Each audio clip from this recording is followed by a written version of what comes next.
Caleb Hart had ridden 3 days without sleep, running from everything he'd lost: his ranch, his pride, his future. The Wyoming sun beat down merciless as always, turning the dusty road into a shimmering hell. He was done, finished, ready to disappear into the territories where no one knew his name or his failures. Then he saw them, 2 children, sitting perfectly still beside a crooked fence post in the middle of nowhere, waiting. Something in their absolute silence made his chest tighten. Children didn't sit that still, not unless they'd learned that moving, crying, hoping didn't matter anymore. If you're watching from anywhere in the world, drop your city in the comments below. I want to see how far this story travels. And if it moves you, hit that like button. Now, let me tell you about the day Caleb Hart stopped running. The gelding's hooves kicked up small clouds of dust with each weary step, the only sound for miles except the wind moving through dried grass. Caleb Hart kept his eyes on the horizon, anywhere but on his own thoughts.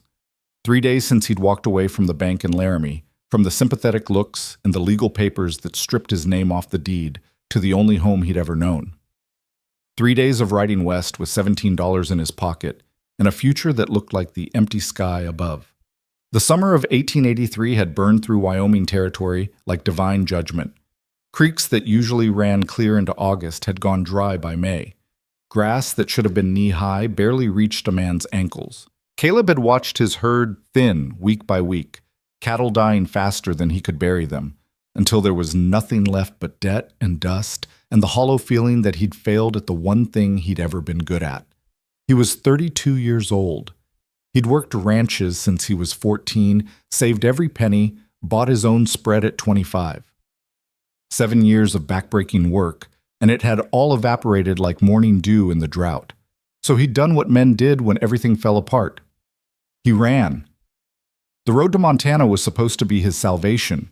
New territory, new opportunities, a place where a man could start over without carrying the weight of failure on his back. But 200 miles in, Caleb was beginning to suspect there wasn't enough distance in the world to outride what he was feeling. That's when he saw them. At first, his mind tried to make sense of it, maybe a trick of the heat or exhaustion playing games with his vision. But as his horse plodded closer, the image didn't waver or dissolve. 2 children sat on the ground next to a weathered fence post, their backs against the wood, their faces turned toward the road, waiting. Caleb's hand moved to his reins, slowing the gelding without conscious thought. The boy looked to be about 9 or 10, thin as a fence rail, with dark hair falling into eyes that tracked Caleb's approach with unsettling intensity. The little girl beside him couldn't have been more than 5, her face smudged with dirt, her dress faded and torn at the hem. She held something against her chest, a doll made from rags and string. Neither child moved, neither spoke. Whoa! Caleb brought his horse to a stop, the leather saddle creaking as he shifted his weight. The silence pressed in from all sides, broken only by the wind and the nervous snort of his gelding. "You kids lost?" The boy's jaw tightened. His arm moved slightly, positioning itself in front of his sister, protective, instinctive. "No, sir." "You waiting for someone?" A pause. Then, "Yes, sir." Caleb looked past them, scanning the landscape. Nothing but scrub grass and empty plains stretching to the mountains in the distance. No house, no wagon, no adults anywhere in sight. The fence post they leaned against belonged to nothing, just a single marker standing alone, probably left over from some failed homestead years ago. "How long you been waiting?" The boy didn't answer right away. His sister shifted slightly, and the rag doll slipped from her grip.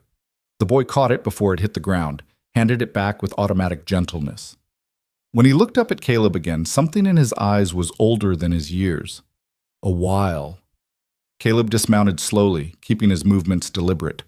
The children watched him with the wariness of wild animals, ready to bolt but not quite willing to abandon their position. He crouched down a few feet away, bringing himself to their level. "I'm Caleb," he said. "What's your names?" Another pause. The boy seemed to be weighing something, calculating whether truth or silence served him better. Finally, "I'm Evan. This is Lily. Pleased to meet you both."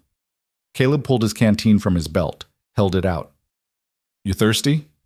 Evan's eyes locked on the canteen with an intensity that answered the question better than words, but he didn't reach for it. "We're supposed to wait here." "Who told you that?" "Our pa. He said to stay put and someone would come for us." "When did he say that?" Evan's gaze dropped. His hand found his sister's, their fingers lacing together with practiced ease. "Few days ago." Caleb's chest tightened. He'd seen this before. Hell, everyone who'd lived through hard times had seen it. Families broken by drought or debt or desperation, parents making impossible choices, children left behind with promises that everyone knew wouldn't be kept. He unscrewed the canteen cap, took a small sip, then set it on the ground between them.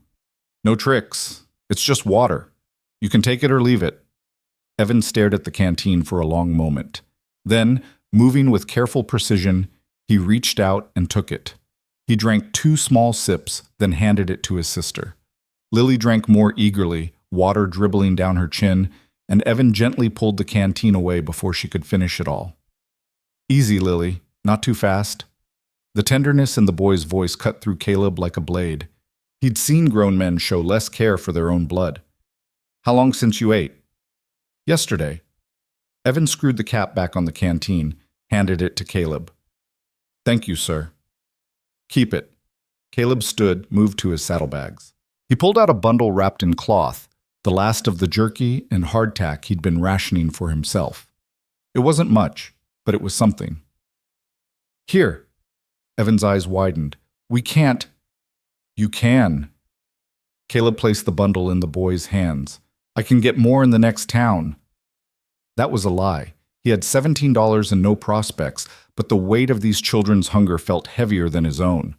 Evan unwrapped the cloth slowly, like he was afraid the food might disappear if he moved too fast. He broke the jerky into pieces, gave the larger share to his sister, kept the smaller for himself.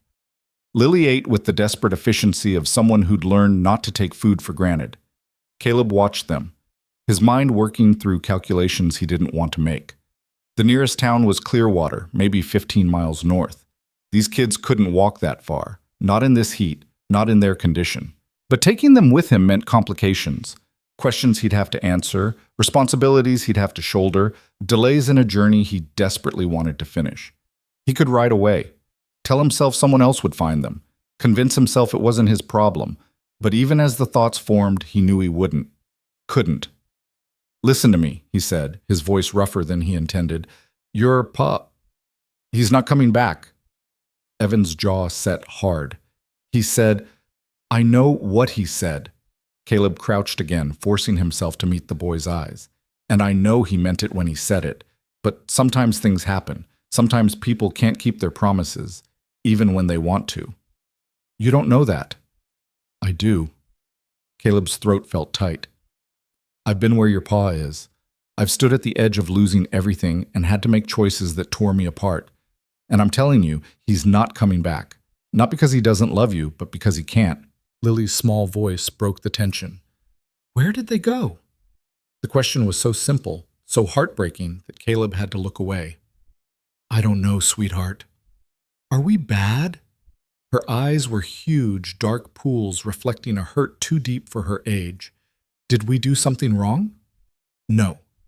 The word came out fierce, almost angry. "You didn't do anything wrong. You hear me? This isn't your fault." Evan's face had gone very still, the kind of stillness that came from holding back tears through sheer force of will. His hand tightened around his sister's. Caleb stood, moved to his horse, and stared at the empty road ahead. Montana.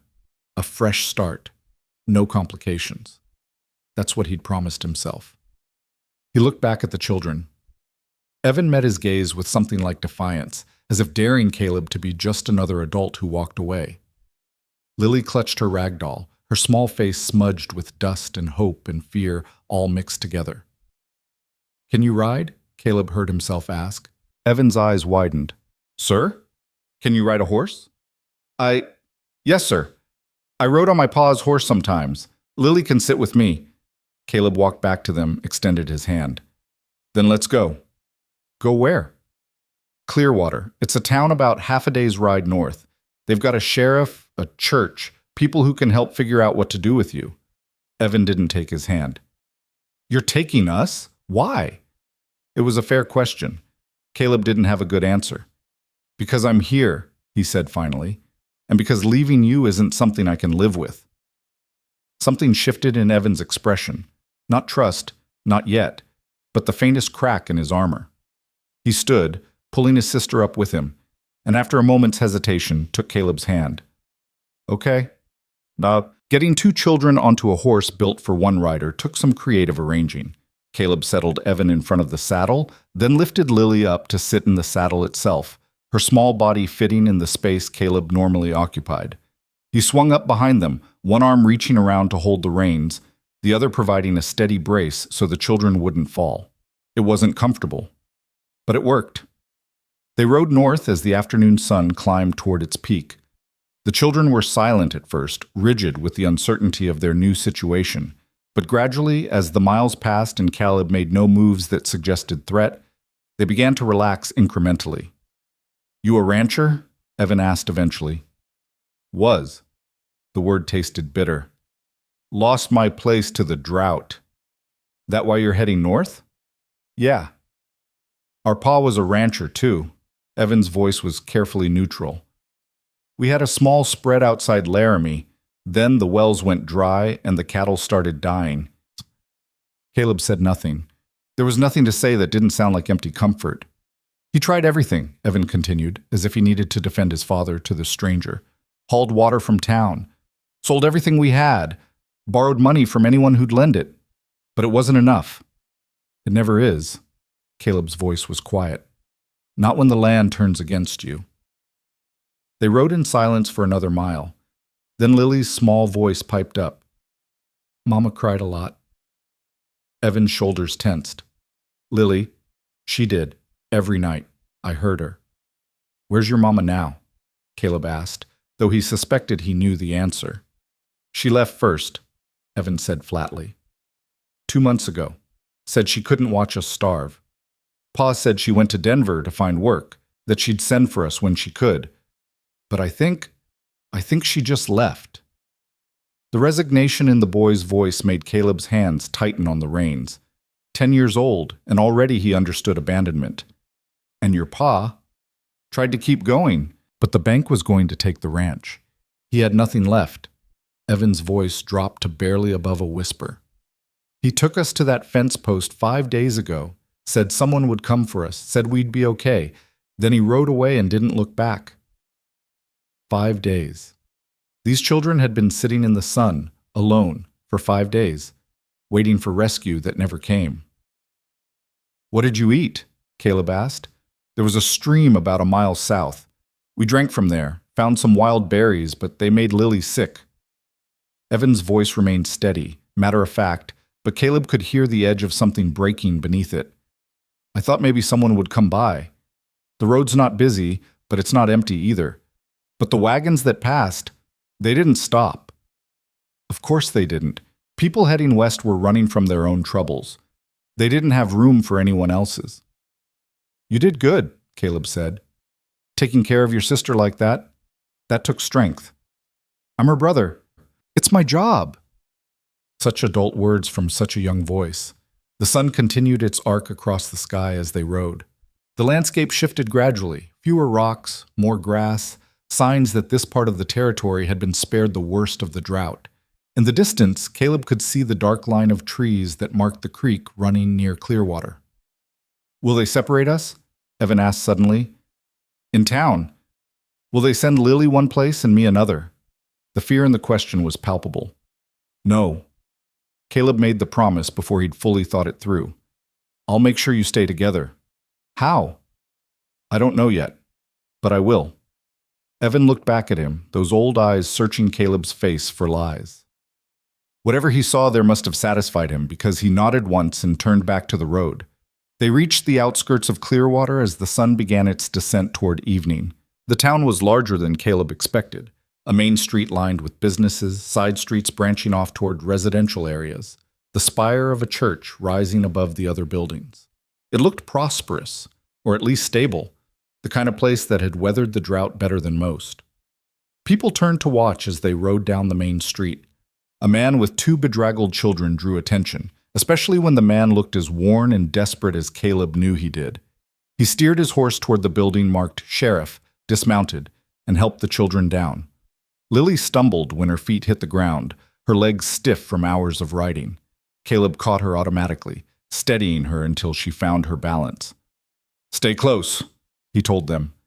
The sheriff's office was a single room with a desk, a gun rack, and 2 cells in the back that currently stood empty. The man behind the desk looked up as they entered.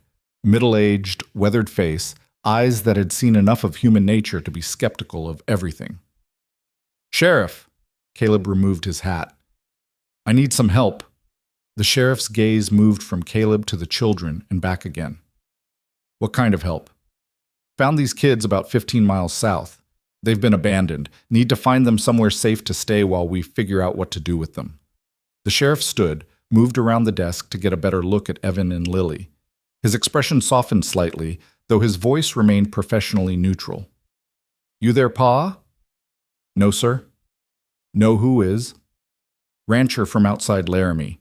Lost his place. Left them by the road 5 days ago." The sheriff's jaw tightened. "Got names?" Evan spoke up before Caleb could answer. "Evan Clark. This is my sister, Lily. Our pa's name is Thomas Clark." "Your ma?" "Left 2 months ago. Don't know where she is." The sheriff pulled out a chair, gestured for the children to sit. Lily climbed into the seat, her feet dangling well above the floor.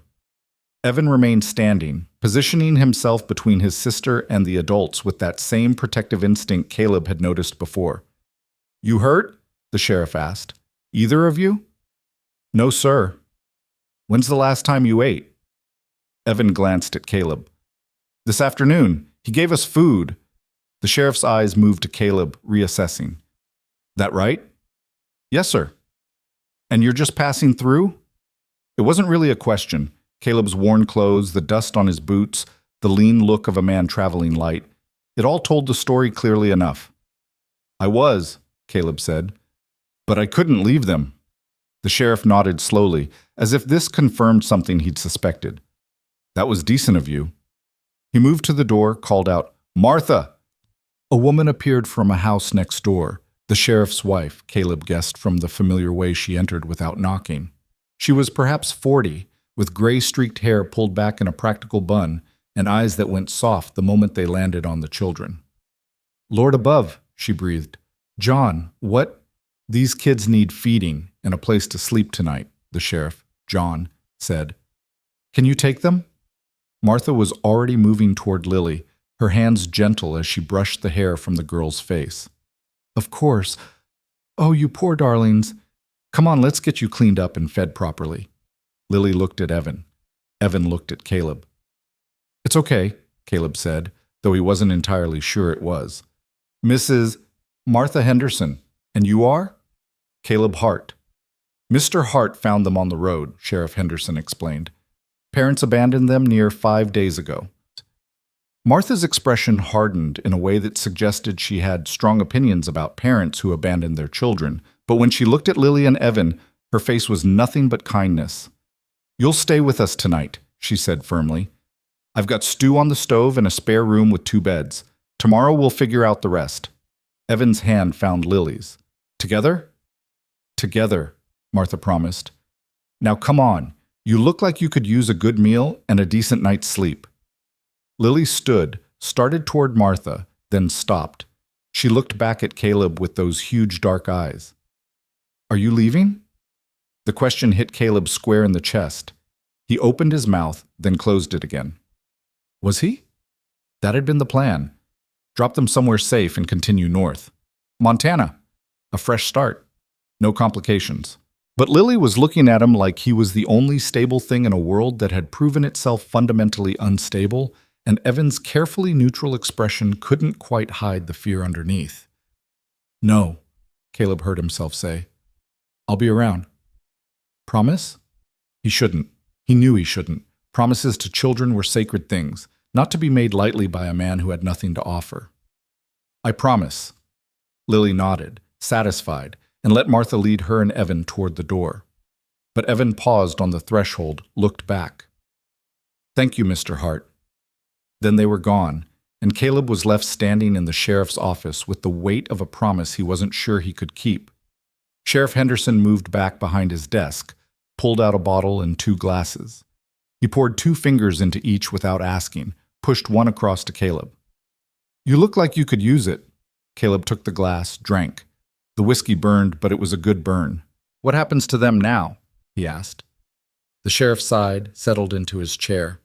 "That's the question, isn't it?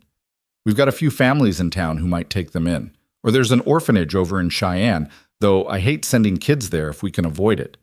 He studied Caleb over the rim of his glass. "You really just passing through?" "That was the plan." "But?" Caleb stared into his whiskey. "But I made a promise to a little girl."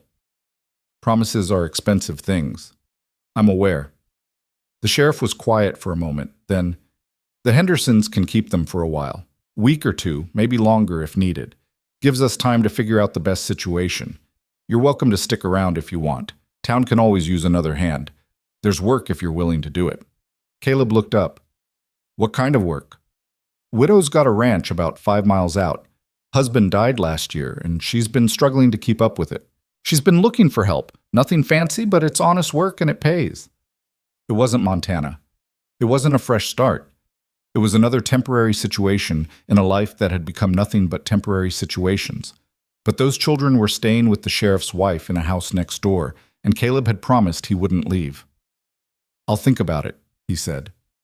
The sheriff nodded, as if this was the answer he'd expected. "You know where to find me when you decide." Caleb spent that night in the room above the saloon, 50 cents for a bed that was more comfortable than the ground, but not by much.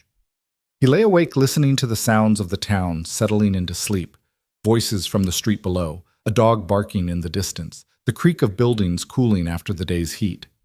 He should leave. First light, he should saddle his horse and ride north like he'd planned. The children would be fine. The sheriff and his wife seemed decent, and there were apparently families in town who might take them in. They didn't need Caleb. But every time he closed his eyes, he saw Lily's face asking if he was leaving, heard the fragile hope in her voice when he'd promised to stay. He'd failed at everything else, failed his ranch, failed his future, failed the version of himself he'd thought he'd become. But maybe he didn't have to fail those kids. When dawn came, Caleb was still staring at the ceiling, no closer to a decision. He dressed, went downstairs, and found the sheriff waiting for him in the hotel's small dining room. Martha sat beside him, and between them, Lily's face lit up when she saw him. "You stayed!" Evan's expression was more controlled, but Caleb caught the relief in his eyes. "Said I would," Caleb said, settling into a chair across from them. Martha pushed a plate toward him. "Eggs, bacon, biscuits. Eat! You look half-starved." He was, but that wasn't something he'd admit. He picked up a fork, started eating, while the sheriff watched him with knowing eyes. "Told them about the widow's ranch," Henderson said. "Thought you might want to hear the details in the light of day." Caleb swallowed. "I'm listening." "Name's Sarah Mitchell. Runs about 200 head on decent grazing land. She's a good woman, strong, fair, doesn't suffer fools. Her husband was a friend of mine, and when he died, I promised him I'd look out for her. She needs help. You need work. Seems like it might be a good fit." "What happened to her husband?" "Thrown from a horse. Broke his neck. Was fast, at least." Henderson's voice was matter-of-fact, but there was old grief beneath it. "Left her with the ranch and a whole lot of work she can't manage alone." Caleb looked at the children. They were eating with better manners than yesterday, but the same desperate efficiency, as if food might disappear if they didn't consume it quickly enough. "How far did you say?" 5 miles. She's got a main house and a smaller cabin that the ranch hands used to use. It's empty now. You could stay there." A job, a place to stay, a reason to keep his promise. Montana seemed very far away. "I'll talk to her," Caleb said. Martha smiled. The sheriff nodded, and Evan's shoulders, which had been tight with tension, relaxed just slightly. After breakfast, Henderson rode out with Caleb toward the Mitchell ranch. The children stayed with Martha, though Lily had clung to Caleb's hand before letting him go, making him promise again that he'd come back. He was collecting promises like debts he couldn't afford. The Mitchell spread came into view as they crested a low hill, A sturdy ranch house, a large barn, corrals with horses visible in the distance. Cattle dotted the landscape, moving slowly through grass that actually looked healthy. "She's got good land," Henderson said. "Water rights on the creek, which is why she made it through the drought better than most. Smart woman. Lucky woman, in some ways. Lucky except for the dead husband," Caleb thought. Sarah Mitchell was in the corral when they rode up, working with a young horse on a lead line. She was tall, maybe 30, with dark hair tied back and the kind of lean strength that came from hard work. She looked up as they approached, her expression wary until she recognized the sheriff. "John." She led the horse to the fence, tied off the line, and walked over. "What brings you out here?"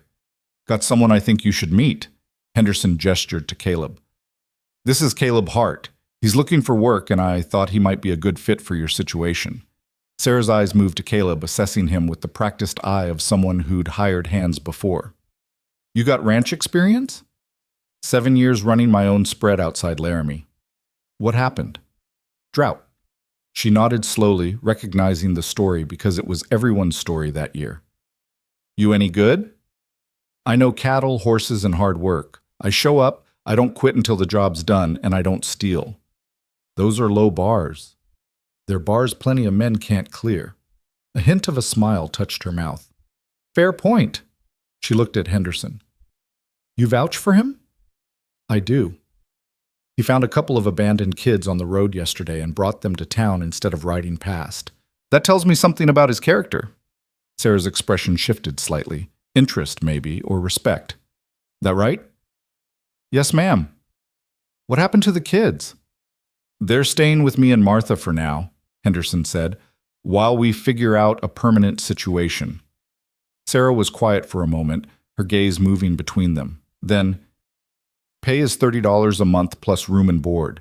You'll stay in the cabin out back. It's small, but it's sound. Work is sunup to sundown, 6 days a week. I don't tolerate drinking, fighting, or slacking. I also don't tolerate anyone taking advantage because I'm a woman. You work for me, you take orders from me." "That a problem?" "No, ma'am." "When can you start?" "Today, if you need me." She extended her hand. "Then welcome to the Mitchell Ranch, Mr. Hart." Caleb shook her hand, felt the calluses that matched his own. "Thank you, Mrs. Mitchell." "It's just Sarah." "Mrs. Mitchell makes me feel old." She turned back to the horse in the corral.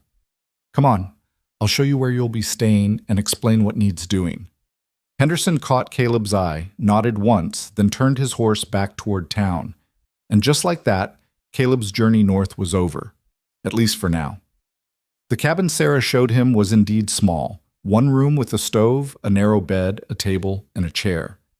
But it had a roof that didn't leak and walls that kept out the wind, which made it better than half the places Caleb had slept in the past 3 weeks. He dropped his saddlebags on the floor and stood in the doorway, watching Sarah walk back toward the main house with the confident stride of a woman who knew every inch of her land. "You planning to stand there all day, or you want to see what needs doing?" Caleb turned to find an older man leaning against the barn, arms crossed, eyes sharp beneath the brim of a weathered hat. He looked to be in his 60s, lean and tough as old leather. "Depends on who's asking," Caleb said. A slight smile cracked the man's weathered face. "Name's Hank. Been working this ranch for near 20 years. Sarah's a good woman, but she's had a hard go since James died. Tries to do it all herself, won't admit when she needs help." "And you?" "I do what I can, but I'm not as young as I used to be. These old bones don't move like they did." Hank straightened, walked closer. "You really bring in some kids from the road?" Word traveled fast in small towns. "Found them waiting by a fence post. Couldn't leave them there." Hank studied him for a long moment. "That's decent of you. Most men would have kept riding." "I'm not most men." "We'll see." But there was approval in Hank's tone.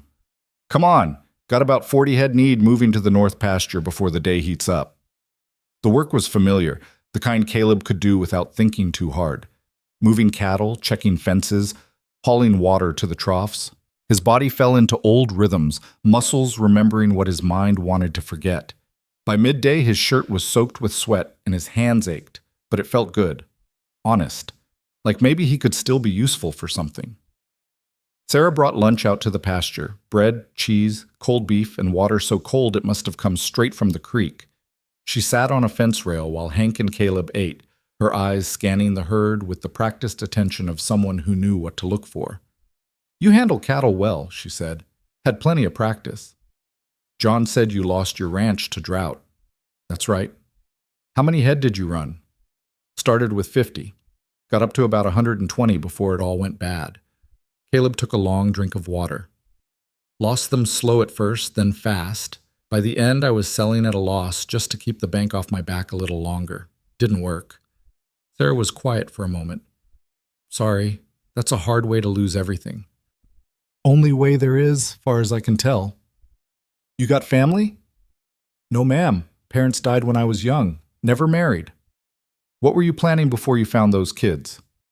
"Montana. Thought maybe I could start over up there." "Still planning on going?" Caleb looked at the cattle, at the land, at the mountains in the distance. "Don't know yet." Sarah nodded as if this was a reasonable answer.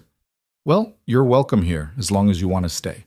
I won't keep a man who wants to leave, but I also won't turn away good help." She climbed down from the fence and headed back toward the house, leaving Caleb and Hank to finish their meal in comfortable silence. That evening, after the day's work was done and the horses were settled, Caleb rode back to town. He found the children at the Henderson house, sitting at the kitchen table while Martha taught Lily how to form letters on a slate. Evan sat nearby, pretending to read a book but watching everything with those cautious eyes. "Mr. Hart!" Lily scrambled down from her chair and ran to him, wrapping her small arms around his waist before he could prepare himself for the impact. Caleb's hands hovered awkwardly for a moment before settling on the girl's shoulders. Physical affection wasn't something he had much experience with. "Hey there, Lily." "Did you find work?" Evan asked, setting down his book. "I did. Ranch about 5 miles from here. Lady needs help with her cattle." "So you're staying?" The hope in Lily's voice was almost painful. "For now." Martha looked up from the slate, her expression soft. "That's Sarah Mitchell's place, isn't it? She's good people. Lost her husband last year. Tragic thing. She's been struggling to keep up with everything on her own." "She seems capable." "Oh, she is. But capable and able to do it all alone are different things." Martha set the slate aside. "Have you eaten?" "Not yet." "Sit down. I'll fix you a plate." Caleb started to protest, but Martha was already moving toward the stove, and Lily had taken his hand to pull him toward the table. He sat, and within minutes found himself with a plate of food and 3 pairs of eyes watching him eat. "We helped Mrs. Martha today," Lily announced. "I swept the floor and Evan chopped wood." "That right?" "Yes, sir." Evan's voice was quieter. "We can earn our keep." The phrase sounded wrong coming from a 10-year-old boy. Caleb set down his fork. "You don't need to earn anything. You're kids. You're supposed to play and learn and not worry about adult things." "But we need to be useful." "You are useful. You're taking care of each other, and that's more than most people manage." Caleb's voice came out rougher than he intended. "Don't grow up faster than you have to. Trust me on that." Evan stared at his hands. After a moment, he nodded. Sheriff Henderson came in from his rounds, hung his hat on the peg by the door, and settled into his chair with the groan of a man who'd been on his feet all day. "Caleb, heard you took Sarah's offer." "Word really does travel fast." "It's a small town. Not much happens that everybody doesn't know about by sundown." He accepted the coffee Martha handed him. "You get settled in, okay?" "Cabin's fine. Work is good." "Good." Henderson took a long sip. "Now we need to talk about these two." Lily's hand found Evan's across the table, their fingers laced together automatically. "I've been asking around," Henderson continued. "Got a few families who might be willing to take them in. The Johnsons have 4 of their own, but say they could manage 2 more. The Walkers are older, no children at home anymore, and they've been thinking about fostering, both good options." "Together?" Evan asked immediately. "That's what I told them. These 2 stay together or it's no deal." Some of the tension left Evan's shoulders, but not all of it. "When?" Caleb asked. "No rush. Martha and I can keep them as long as needed while we sort through the best fit." Henderson looked at the children. "But we need to figure out something permanent. You understand that, right?" They nodded, but Lily's eyes were already filling with tears. I don't want to go live with strangers, she whispered. I know, sweetheart. Martha's voice was gentle, but sometimes we don't get to choose how things work out. What we can do is make sure you go somewhere safe, with people who'll be kind to you. What about Mr. Hart? Lily looked at Caleb with desperate hope. Can we stay with him? The question hung in the air like smoke. Caleb opened his mouth, but no words came out. What could he say? That he was a drifter with $17 to his name? That he lived in a one-room cabin and worked for wages? That he could barely take care of himself, let alone 2 children? Mr. Hart's not in a position to take on children right now, Henderson said carefully. He's just starting work at the Mitchell place, and he's got his own situation to sort out. But he promised he wouldn't leave us. Lily's voice cracked. He promised. I promised I'd stay around, Caleb said quietly. And I will. But staying around and being able to take care of you properly are different things. Evan stood abruptly. It's fine, Lily. We knew this would happen. Evan? Martha started. No, it's okay. Mr. Hart did more than most people would have done. He doesn't owe us anything else. Evan's voice was steady, but his eyes were bright with unshed tears. Come on, Lily. Let's go to our room. He took his sister's hand and led her away before anyone could stop them.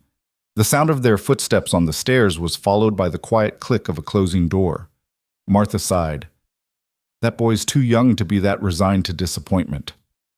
He's had practice, Henderson said grimly. Caleb stared at his half-eaten plate, appetite gone. I should go. Caleb, I'll come back tomorrow. Check on them. He stood, grabbed his hat. Thank you for the meal, Mrs. Henderson. He was out the door before either of them could respond, walking through the darkening streets toward the saloon where his horse was tied. The evening air was cooling, stars beginning to appear overhead, but Caleb barely noticed. All he could see was Lily's face, hear her voice asking if he was leaving. He'd told her he wasn't. But what did staying around mean if he couldn't actually help them? The ride back to the ranch was long and dark, and full of thoughts Caleb didn't want to have. He unsaddled his horse, rubbed the animal down, and stood in the barn breathing in the familiar smells of hay and leather and horse sweat. Everything that should have been comforting felt hollow. He was still standing there when Sarah appeared in the doorway, a lantern in her hand. Thought I heard you come back. She hung the lantern on a post. Everything all right? Just checking on the kids. How are they doing? About as well as you'd expect for children who've been abandoned twice in 1 week. Sarah moved closer, leaned against a stall. You care about them. It wasn't a question. Doesn't matter if I do. I'm not in a position to do anything about it. Why not? Caleb looked at her sharply. You know why not. I'm broke. I've got no home, no stability. I can barely take care of myself. You've got a job now, a place to stay. That's more than a lot of people have. It's not enough. Maybe not right this minute, but things change. Sarah studied him in the lantern light. You ever think about what you'd want if you could have anything? I don't think like that anymore. Wanting things is how you set yourself up to lose them. That's a lonely way to live. It's the only way I know. Sarah was quiet for a long moment. Then, I lost my husband a year ago. Thrown from a horse. Freak accident. Killed him almost instantly. We'd been married 8 years, and I spent every single day of those 8 years thinking about our future. The ranch we'd build, the family we'd have. Then one morning he didn't come back from checking the north fence, and all those plans disappeared like smoke. Caleb didn't know what to say. I'm sorry. Me too, but you know what I learned? Not planning for the future because you're afraid of losing it means you've already lost it. You're just doing it slower. She pushed off from the stall. Those kids need someone who'll fight for them. Seems to me you might need that too, something to fight for.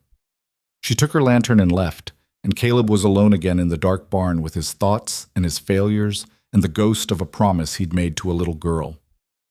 The next 3 weeks fell into a rhythm. Caleb worked the ranch during the day, hard, honest work that left him too tired to think too much. In the evenings, he rode to town, spent time with Evan and Lily at the Henderson house, then rode back to the cabin as darkness fell. The children were adjusting, learning to trust that food would come regularly and that Martha wouldn't abandon them. But there was still a wariness in Evan's eyes, a fear in Lily that jumped to the surface whenever anyone mentioned permanent placement with a family. The Johnsons came to meet them one Sunday afternoon. They were nice enough people, loud, cheerful, with 4 children who ran around the Henderson yard like wild animals.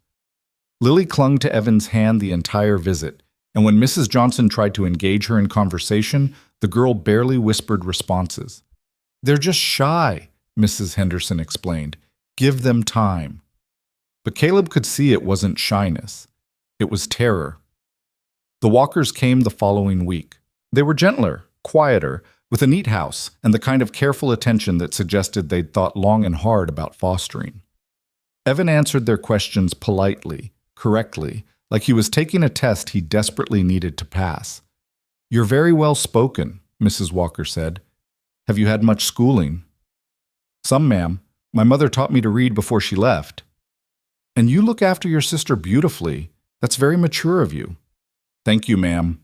It was all so careful, so measured. Watching it made Caleb's chest ache. After the Walkers left, Lily ran straight to Caleb and buried her face in his shirt. He picked her up automatically now, no longer awkward with the gesture. "I don't like them," she mumbled against his shoulder. "They seem nice." "They're not you." Evan stood nearby, his face unreadable. "If we have to go with one of them, which one should we pick?" The question was so practical, so adult, that Caleb wanted to put his fist through something. "I don't know, Evan. The Johnsons have kids. Maybe that would be good for Lily, other children to play with. But they're so loud, and there's so many people. I don't know if I could keep track of her there." He was working through it like a puzzle, trying to find the optimal solution to an impossible problem. The Walkers are quieter, easier to manage, but they don't have experience with children, and they're old. What if they get sick or can't take care of us? "Evan, I just need to figure out the right choice. That's all." His voice was tight. "If I can figure out the right choice, then maybe it won't be so bad." Caleb set Lily down carefully, crouched in front of Evan. "Listen to me. This isn't your responsibility. You're 10 years old. You shouldn't have to make these kinds of decisions." "Someone has to." "No. The adults have to. That's what adults are for." "Adults leave," Evan said flatly. "Adults make promises they don't keep. Adults put you by a fence and ride away. So if it's going to get done right, I have to do it." The words hit like a physical blow. Caleb looked at this boy who'd been forced to grow up too fast, who'd taken on burdens no child should carry, and something inside him shifted. He thought about his own childhood, parents dead from fever when he was 14, bouncing between ranches as hired help, learning early that the only person he could depend on was himself. He'd spent 18 years building walls, telling himself that independence was strength, that needing no one meant no one could let him down. But looking at Evan now, he saw what that kind of life cost, saw what he'd become, a man so afraid of losing anything that he refused to have anything at all. Sarah's words echoed in his mind. Not planning for the future because you're afraid of losing it means you've already lost it. "I need to think about something," Caleb said quietly. "Give me a few days. Can you do that?" Evan searched his face, looking for lies or false hope. Whatever he saw made him nod slowly. "Okay, Mr. Hart." That night, Caleb rode back to the ranch with his mind churning. He found Sarah in the barn, treating a horse's hoof by lantern light. She looked up when he entered, but didn't stop working. "You're back late. Needed to think." "And?" Caleb leaned against the stall, watched her capable hands work. "If someone wanted to take in a couple kids, what would they need?" Sarah's hands stilled. She looked up at him, really looked, and something like understanding crossed her face. Steady income, decent place to live, references from people who could vouch for their character. She set down her tools, straightened. "Why?" "Just asking." "Caleb, I've been working here almost a month. I've got a job, a place to stay. You and Hank could vouch for me, and I'm sure Sheriff Henderson would too. You want to take those kids?" It wasn't a question. "I don't know if want is the right word, but I can't watch them get parceled off to strangers when I'm right here. Taking on 2 children is a big responsibility." "I know. You'd be responsible for feeding them, clothing them, making sure they go to school, doctor visits when they're sick, everything they need." I know. And you're willing to do that? Change your whole life for two kids you've known less than a month? Caleb was quiet for a long moment. I was heading to Montana to start over.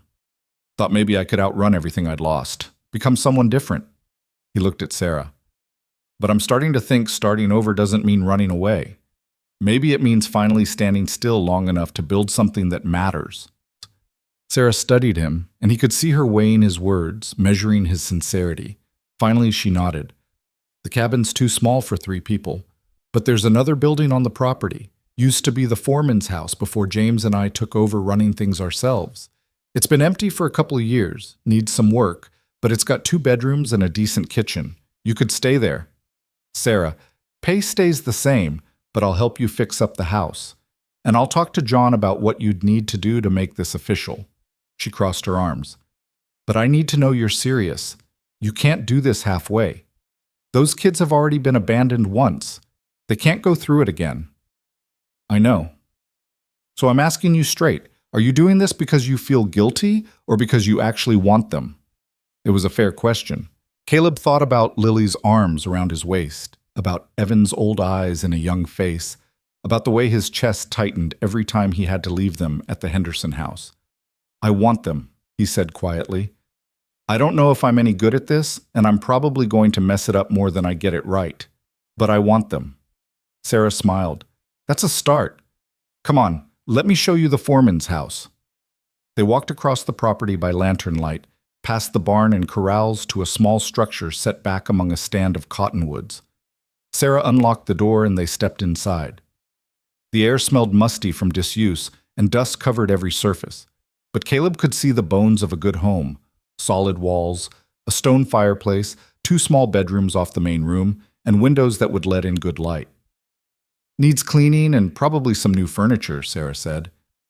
Roof might need patching. I haven't checked it in a while. But it's sound. Caleb walked through the rooms, imagining them occupied. Lily could have 1 bedroom, Evan the other. They'd need beds, blankets, clothes. He'd need to learn how to cook more than just coffee and trail rations. There were 100 things he didn't know how to do. I'll help, Sarah said, as if reading his thoughts. I'm not going to throw you into this alone. Why? Caleb turned to face her. Why would you do all this? Because I see how you look at those kids, and because someone helped me when James died. Neighbors brought food, checked on me, made sure I didn't lose everything.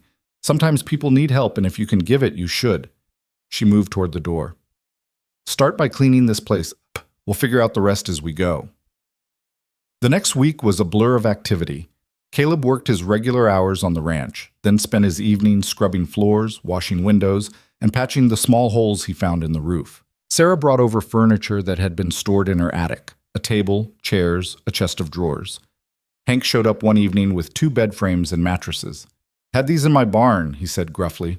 No use for them anymore? Martha Henderson came out with curtains and blankets, and the kind of household supplies Caleb would never have thought to get. She walked through the rooms, making suggestions, rearranging furniture, turning the empty shell into something that looked like a home. The children don't know yet? She asked. Not yet. Want to make sure it's approved first. John's working on it. You've got good character references, and the fact that you've got steady work and a decent place helps. But there's paperwork, and it takes time. How much time? Could be a few weeks, maybe less if we push it. Martha smoothed a blanket on one of the beds. You're doing a good thing, Caleb. He didn't feel like he was doing a good thing. He felt terrified. 2 weeks after their conversation in the barn, Sarah found Caleb fixing a section of fence and told him to come to the house. Sheriff Henderson was there, sitting at the kitchen table with papers spread out in front of him. Caleb? Henderson stood, shook his hand. Got some news for you. Caleb's heart hammered. And? The territorial court approved your petition. As of today, you're the legal guardian of Evan and Lily Clark. The words didn't feel real. Caleb stared at the papers, at the official stamps and signatures, trying to make sense of what he was seeing. That's it? They're mine. Yours to care for, yes, with all the responsibilities that entails. Henderson's voice was serious. You'll be responsible for their welfare, their education, making sure they're fed and clothed and safe. If you can't handle it, or if you don't treat them right, the court can remove them. Understand? I understand. Good. Henderson's expression softened. For what it's worth, I think you'll do right by them. Not many men would step up the way you have. After the sheriff left, Caleb stood in Sarah's kitchen, holding the papers that made him a father, or as close to one as made no difference. The weight of it settled on his shoulders like a physical thing. Scared? Sarah asked. Terrified. Good. Means you understand what you're taking on. She poured him coffee. When are you going to tell them? Tonight, I guess. You guess? Tonight, he said more firmly. I'll ride into town after work and tell them tonight. But when evening came and Caleb stood on the Hendersons' porch, his courage faltered. What if they didn't want this? What if they'd rather go with one of the families who'd visited?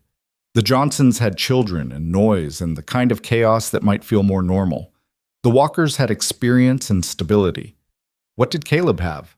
A small house and good intentions and no idea what he was doing. Martha must have seen the hesitation on his face because she opened the door before he could knock.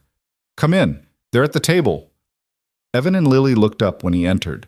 Lily's face broke into a smile. She always smiled when she saw him now. Evan's expression was more guarded, but there was hope in his eyes. Mr. Hart. Lily jumped down from her chair. Are you staying for dinner? Actually, I need to talk to you both about something. The hope in Evan's eyes flickered. Caleb saw him brace himself for bad news, shoulders squaring in that way he had when he was preparing for disappointment. Let's sit down. They sat. Martha and Henderson stood nearby but gave them space. Caleb looked at these two children who'd somehow become essential to him in less than 2 months, and his carefully planned words evaporated. I've been fixing up a house, he said finally, on the Mitchell Ranch. It's got 2 bedrooms and a kitchen and a fireplace. Needs some more work, but it's coming together. Lily frowned. Why? Because I thought maybe you two might want to come live there. With me. The silence that followed was absolute. Evan stared at him like he'd started speaking a foreign language. Lily's eyes went huge. What? Evan whispered. I talked to the sheriff and the court, and they approved it. If you want, you can come stay with me. Permanently. I'd be your guardian, responsible for taking care of you. Caleb pulled out the papers. It's all legal and official. Evan stood abruptly, the chair scraping loud against the floor. His face had gone very pale. You want us? Yes.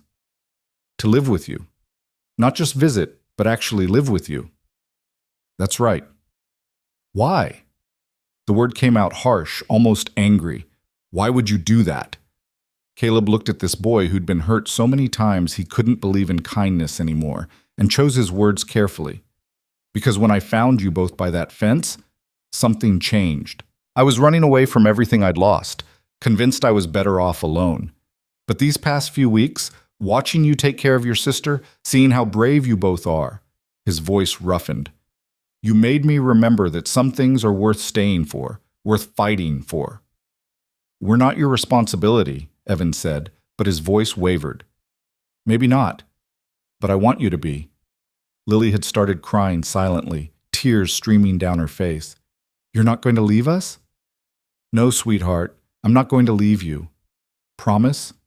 Caleb thought about all the promises that had been broken, all the ways these children had learned not to trust. He couldn't guarantee he'd never disappoint them or that everything would always be perfect.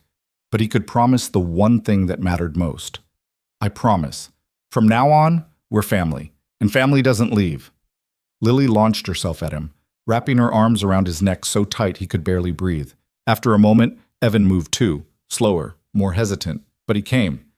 Caleb wrapped his arms around them both, feeling the way they clung to him like he was the only solid thing in a world that had proven itself unstable. Okay, Evan whispered against his shoulder. Okay. They stayed like that for a long moment, 3 broken people holding on to each other like a lifeline. And for the first time since he'd walked away from his ranch, Caleb felt like maybe he'd found something worth more than the land he'd lost.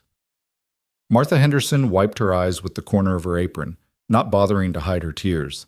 Even Sheriff Henderson looked suspiciously bright-eyed as he cleared his throat and announced that this called for celebration.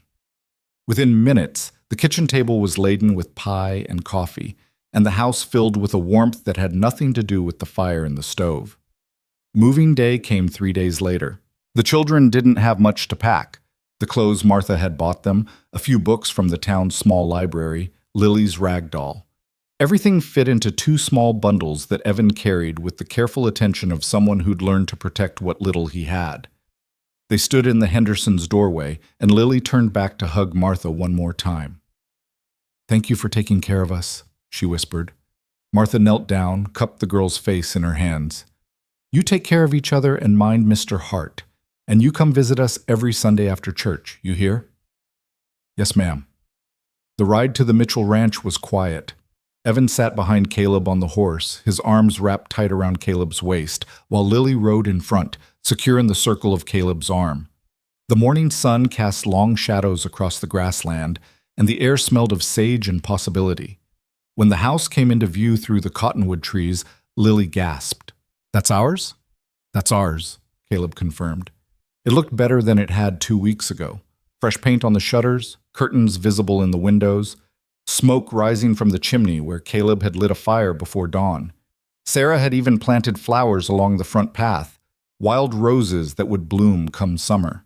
Caleb dismounted, helped the children down, and stood there awkwardly holding the reins while they stared at their new home. After a moment, Evan looked up at him. "Can we go inside?" "It's your house. Don't need to ask permission."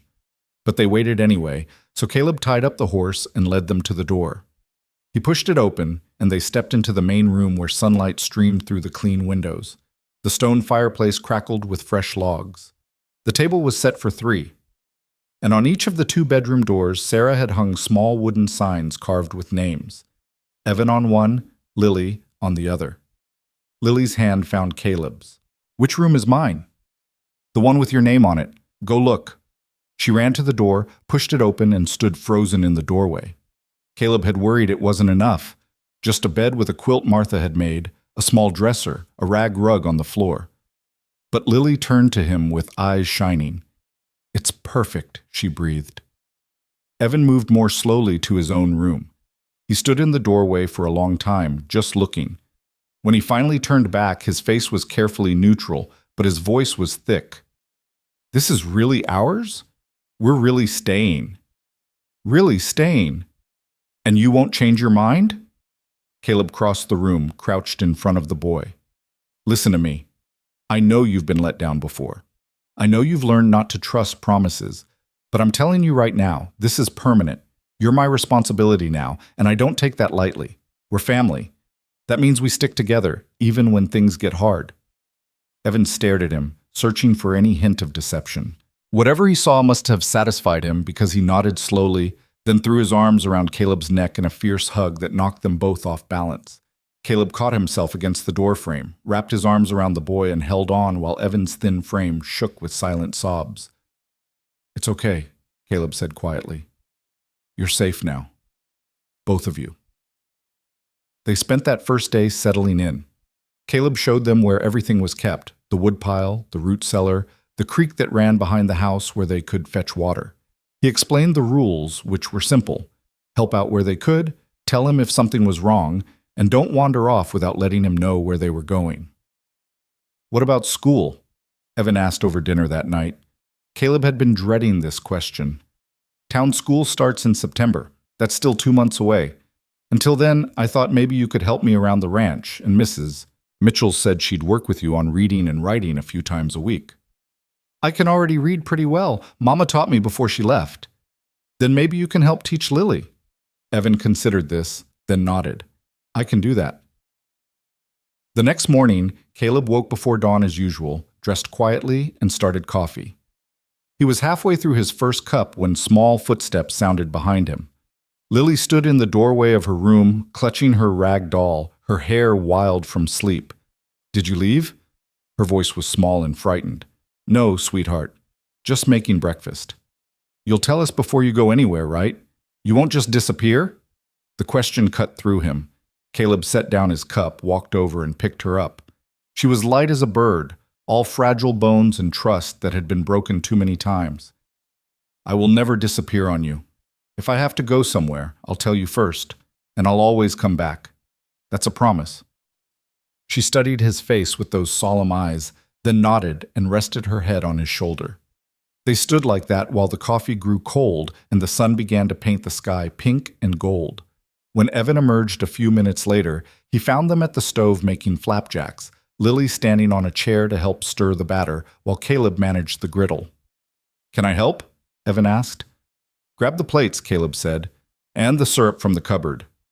They ate together as the morning light filled the kitchen, and Caleb thought maybe this was what family felt like. Ordinary moments strung together, nothing special except that they were shared. Work on the ranch took on a different rhythm with children in the house. Caleb couldn't put in the same long hours he'd managed before, and Sarah understood without him having to explain. He worked from dawn until mid-afternoon, then headed home to check on Evan and Lily. Sarah had given them simple chores, gathering eggs from the chickens, weeding the small garden she'd helped them plant, sweeping the porch. Nothing too demanding, just enough to help them feel useful. Some days Sarah would keep them at the main house while Caleb worked the far pastures. She taught Lily her letters and showed Evan how to calculate feed ratios and read a compass. Hank taught them both how to curry a horse properly, his gruff voice gentling when he spoke to them. The children were careful around adults at first, watching for signs of anger or impatience, but gradually they began to relax. 3 weeks into their new life, Caleb came home to find Evan on the porch, face buried in his hands, shoulders shaking. Lily sat beside him, her small hand on his back, looking helpless. Caleb was off his horse before it had fully stopped. "What happened? Are you hurt?" Evan shook his head but didn't look up. "Did someone say something to you?" Another head shake. Caleb looked at Lily. "Can you tell me what's wrong?" "He had a bad dream," she whispered. "About Pa. About the day he left us." Caleb's chest tightened. He sat down on the porch step next to Evan, not touching but close enough to be felt.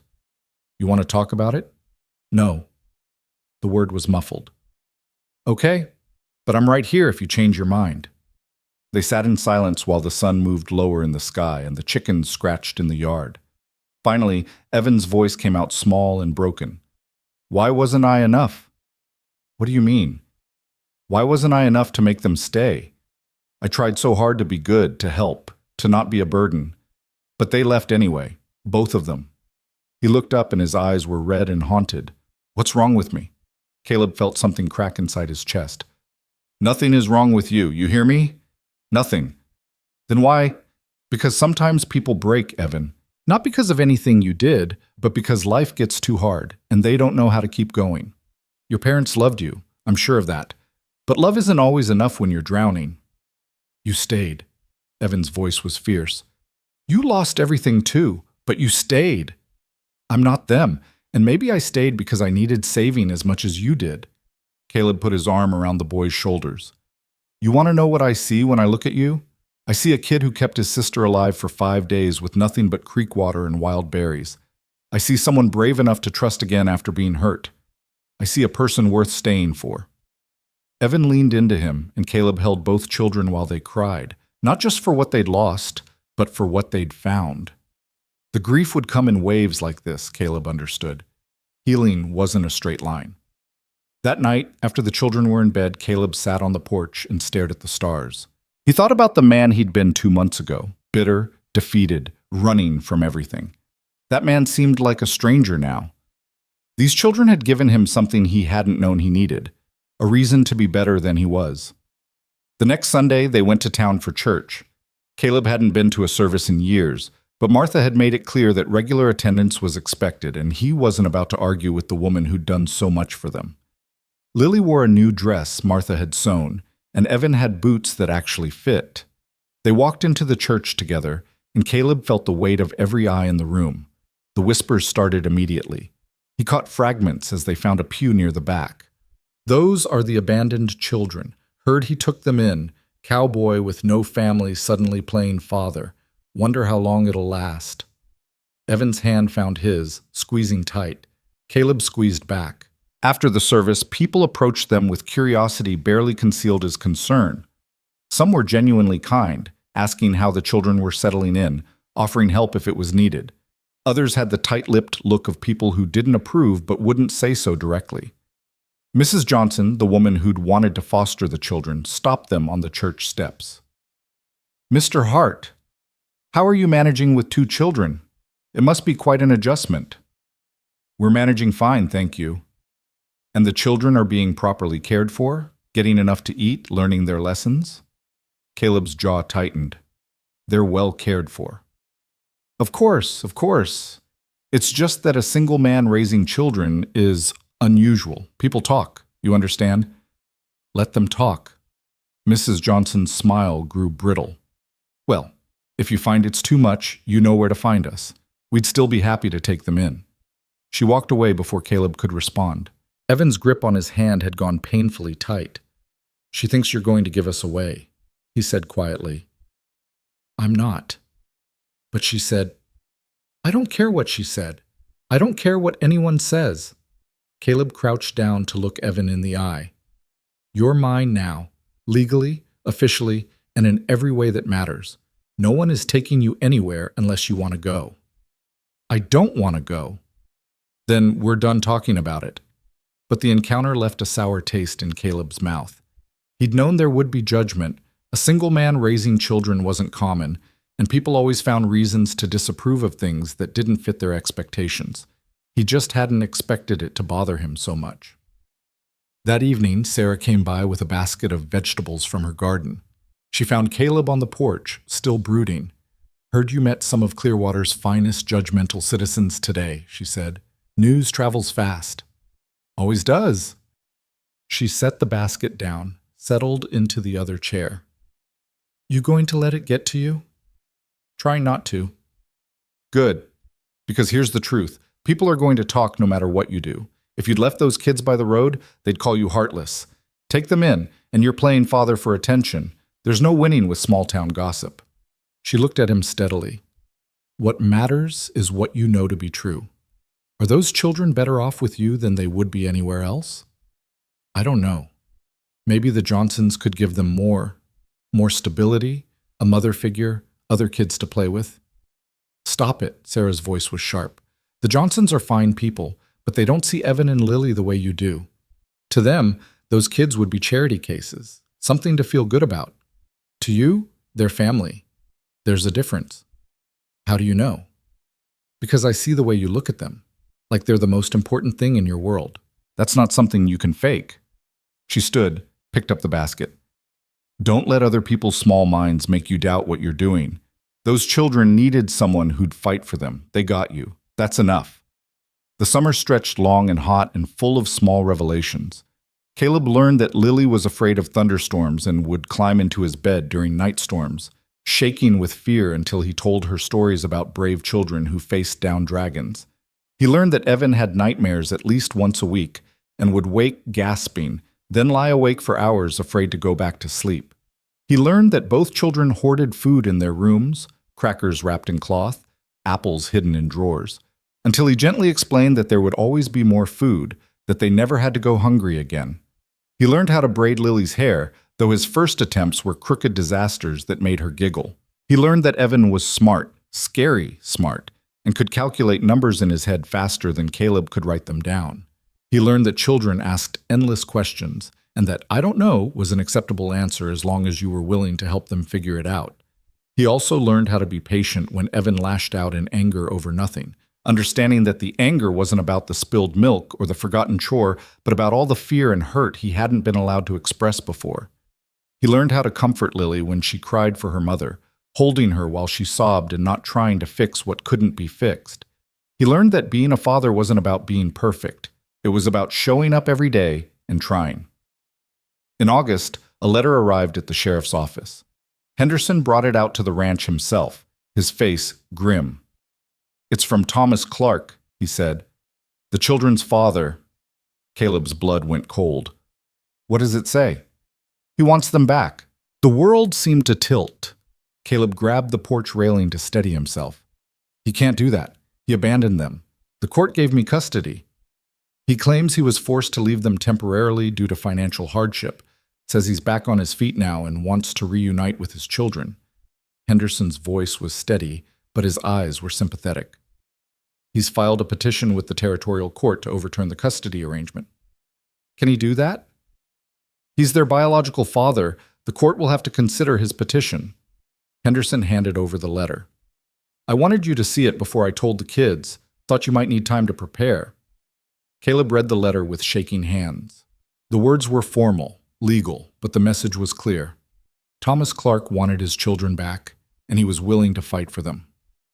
What are the chances he'll win? Hard to say. Courts usually favor blood relatives, especially parents.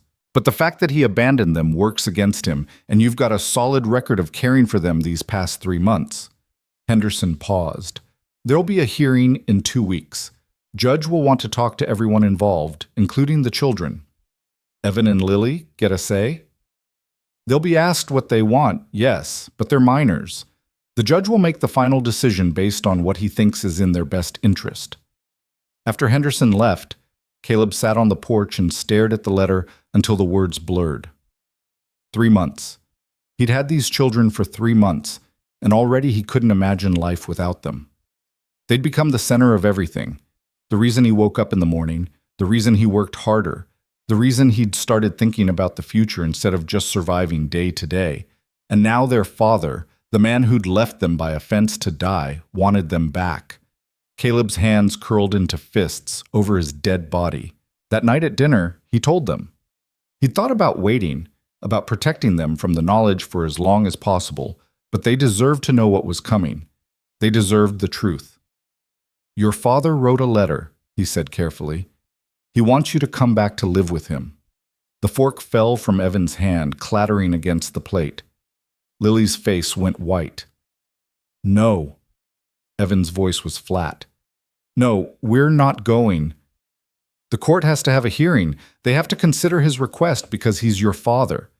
He's not my father, not anymore. Evan stood abruptly, the chair scraping loud. He left us. He put us by that fence and rode away. You think I don't remember his face? How he wouldn't look at us when he said someone would come.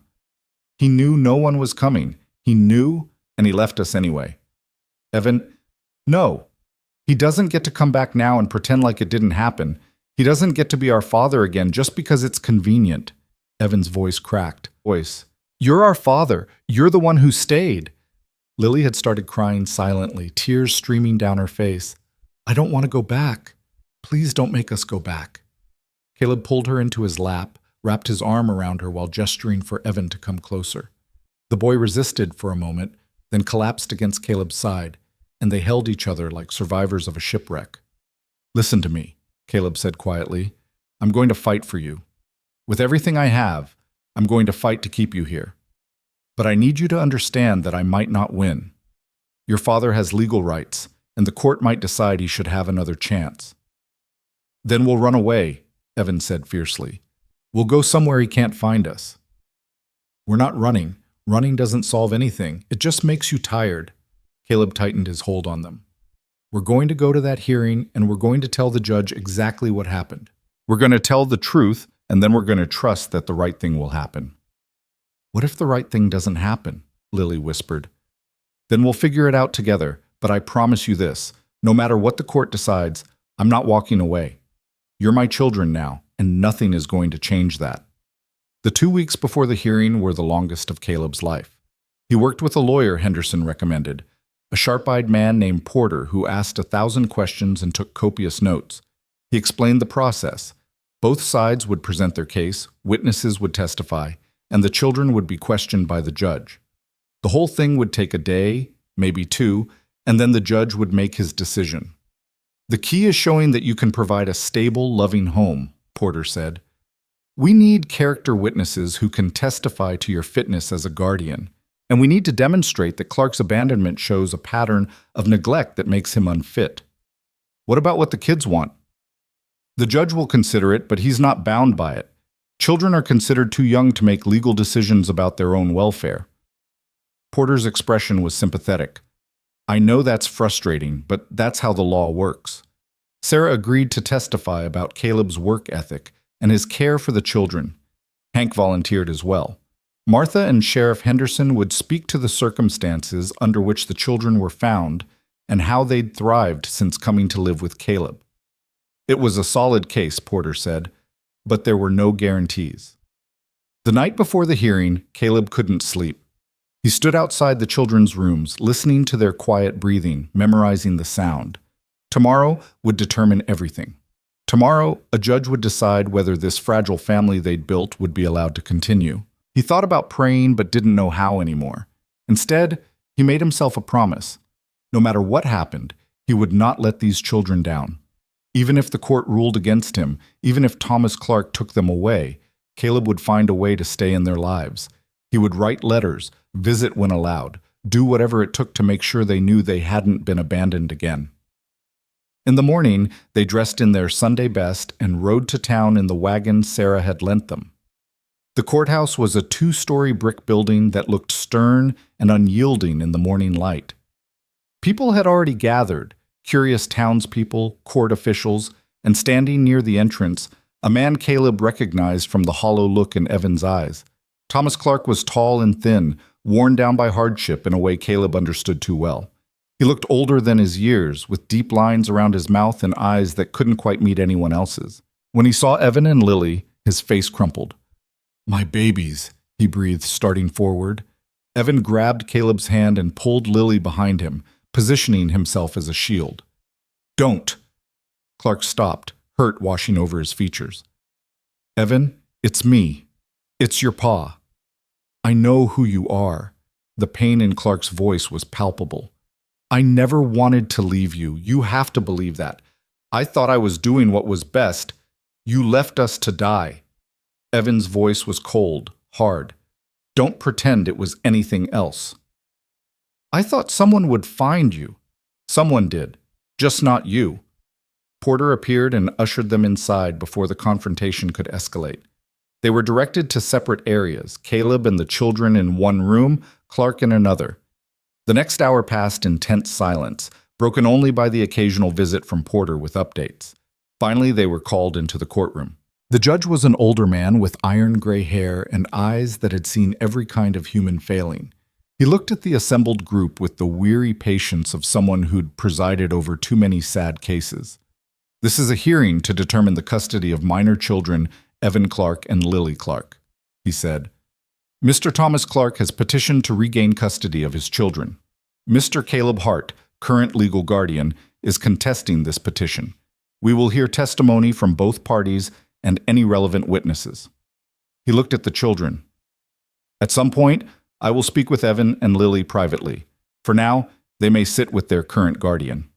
The hearing began. Clark's lawyer, a slick man from Cheyenne, painted a picture of a devoted father forced by desperate circumstances to make an impossible choice. He spoke of the drought, the debt, the crushing weight of watching your children slowly starve while you had no power to help them. "My client made a decision in a moment of crisis," the lawyer said. He believed he was leaving his children where they would be found and cared for while he attempted to rebuild his life. This was not abandonment. This was an act of desperate love. Then it was Porter's turn. He laid out the facts with brutal clarity. 2 children left alone for 5 days without adequate food or shelter. No attempt by Clark to verify they'd been found. No communication for over 3 months. Meanwhile, Caleb Hart had provided a stable home, regular meals, education, and most importantly, consistent care and affection. "The law recognizes that biological parenthood is important," Porter said, "but it also recognizes that a parent's rights must be balanced against a child's welfare. Mr. Clark may regret his actions, but regret doesn't erase the harm done. These children have found stability and safety with Mr. Hart. To uproot them now would be cruel." Witnesses were called. Sarah testified about Caleb's character and his dedication to the children. Henderson spoke about the condition in which they'd been found and their transformation over the past months. Martha described their progress in learning, their growing confidence, their obvious attachment to Caleb. Then Clark took the stand. He spoke haltingly about his wife leaving, about watching his dreams crumble, about the day he made the choice to leave his children behind. "I told myself someone would find them," he said, voice breaking. "I told myself it was better than watching them starve. I rode away, and I didn't look back because if I had, I wouldn't have been able to do it." Tears ran down his face. "Every day since then I've regretted it. Every single day. I've been working in the mines in Colorado, saving every penny, trying to get back on my feet so I could come back for them. I never meant to abandon them forever. I just needed time. And in that time, Porter said quietly, your children bonded with someone else. They built a new life. Do you really think you can just walk back in and erase the past 3 months? Clark looked at his children, and the longing on his face was naked and raw. They're my blood. They're all I have left. They're not things you own, Caleb said suddenly, unable to stay silent. They're people. They've got feelings and fears, and they've been hurt enough. The judge's gavel came down. Mr. Hart, you will have your chance to speak. Right now, I want to hear from the children. He looked at Evan and Lily. If you two would come with me, please. Caleb wanted to protest, wanted to keep them close, but Porter's hand on his arm held him back. He watched helplessly as the judge led Evan and Lily into his chambers, the door closing behind them with a soft click that sounded like finality. The wait was agony, 20 minutes that felt like hours. When the door finally opened, Evan's face was tear-streaked but determined. Lily looked small and frightened, but she walked straight to Caleb and climbed into his lap. The judge resumed his seat, shuffled some papers, and then looked up at the assembled group. His expression gave nothing away. This court will take a brief recess while I consider the testimony. We'll reconvene in 1 hour for my decision. The hour stretched like a lifetime. They waited in a small room adjacent to the courtroom, Caleb, the children, Porter, Sarah, and the Hendersons. No one spoke much. What was there to say? Everything that mattered had already been said in that courtroom, laid bare before a judge who held their future in his hands. Lily hadn't left Caleb's lap since they'd entered the room. She sat curled against his chest, her fingers twisted in his shirt, occasionally whispering questions he had no answers for. Evan paced near the window, his young face carved with an anxiety that made him look far older than his 10 years. What did the judge ask you? Caleb finally ventured, unable to bear the silence any longer. Evan stopped pacing. He asked where we wanted to live. What did you say? The truth. Evan's voice was steady despite the tears threatening at the corners of his eyes. I told him about the fence post, about waiting and waiting while the sun got hotter and Lily got sick from the berries. I told him how Pa looked at us that last time, like we were already ghosts, already gone. And then I told him about you. What about me? That you stopped. That you could have kept writing, but you didn't. That you gave us food even though you didn't have much. That you promised you wouldn't leave and you kept that promise. Evan's voice cracked. I told him you're the one who taught me it's okay to be a kid sometimes. That family isn't just blood. It's who shows up when everything's falling apart. Caleb's throat felt too tight to speak. He reached out and Evan came to him, letting himself be pulled into an embrace alongside his sister. They sat like that, 3 people holding on to each other against a world that seemed determined to tear them apart, while the clock on the wall ticked away the minutes. Martha dabbed at her eyes with a handkerchief. Sheriff Henderson stood with his arms crossed, his jaw tight. Sarah stared out the window at the mountains in the distance, her expression unreadable. Finally, a clerk appeared at the door. The judge is ready. The walk back to the courtroom felt like a death march. Caleb kept one hand on each child's shoulder, anchoring them as much as himself. Thomas Clark was already seated on the opposite side of the room, his face haggard with hope and fear. Their eyes met briefly, and Caleb saw in the other man something he recognized, a desperate love that hadn't been enough to overcome circumstance. But love alone wasn't enough. That's what Caleb had learned these past months. Love had to be backed by action, by showing up day after day, by choosing to stay when staying was hard. The judge entered and everyone rose. He settled into his seat, adjusted his spectacles, and looked out at them with an expression that revealed nothing. I have given considerable thought to this matter, he began, his voice carrying the weight of authority. This is not an easy decision. On one hand, we have a biological father who made a terrible choice in a moment of desperation but who now seeks to make amends. On the other, we have a man with no blood relation who has proven himself capable and willing to provide a stable home. Caleb felt Lily's hand tighten in his. Evan stood rigid beside him. The law traditionally favors biological parents. There is a presumption that children belong with their natural family when that family is fit and able to care for them. However, the law also recognizes that this presumption can be overcome when a parent's actions demonstrate a fundamental unfitness or when the child's best interests clearly lie elsewhere. The judge paused, looked directly at Thomas Clark. Mr. Clark, I do not doubt that you love your children. I do not doubt that you have suffered greatly and that you regret the choice you made. However, love and regret are not sufficient bases for custody. You left two small children alone by the side of a road with nothing but a promise that someone would come. That someone did come. But it was not you. It was a stranger who had every reason to keep riding but chose not to. Clark's face crumpled, but the judge continued relentlessly. For 5 days your children waited. 5 days in the heat with inadequate food and water. During that time, you made no effort to verify their safety. You made no attempt to contact anyone to ensure they had been found. You simply left, and for 3 months you made no contact. Your claim that you were rebuilding your life rings hollow when set against 3 months of silence while your children wondered if you would ever return. Your Honor, I was working in the mines. Clark started, but the judge held up his hand. I have heard your testimony, Mr. Clark. I understand your circumstances. But understand this. Being a parent is not something you can set aside when times are hard and pick up again when convenient. These children needed you, and you were not there. Mr. Hart was. The judge turned his attention to Caleb. Mr. Hart, you are not without your own complications. You are a single man with limited means, starting over after your own losses. You have no experience raising children. By traditional measures, you might not seem like the ideal guardian. Caleb's heart sank. This was it. The moment when the judge would rule against him despite everything. However, the judge continued, and that single word changed everything. I have learned in 30 years on the bench that traditional measures do not always capture what truly matters. What matters is who shows up. What matters is who puts a child's needs above their own comfort. What matters is who creates safety and stability even when their own life is uncertain. He looked at Evan and Lily. I spoke with these children in my chambers. I asked them where they wanted to live. Both answered without hesitation that they wanted to stay with Mr. Hart. When I asked why, young Evan gave me an answer that has stayed with me. He said, Mr. Hart makes promises he keeps. He doesn't leave just because things get hard. And he makes me feel like I'm worth staying for. Tears streamed down Evan's face now. Lily had buried hers against Caleb's side. A child who feels worth staying for is a child who is properly loved, the judge said quietly. Mr. Clark, you may have given these children life, but Mr. Hart has given them something equally important.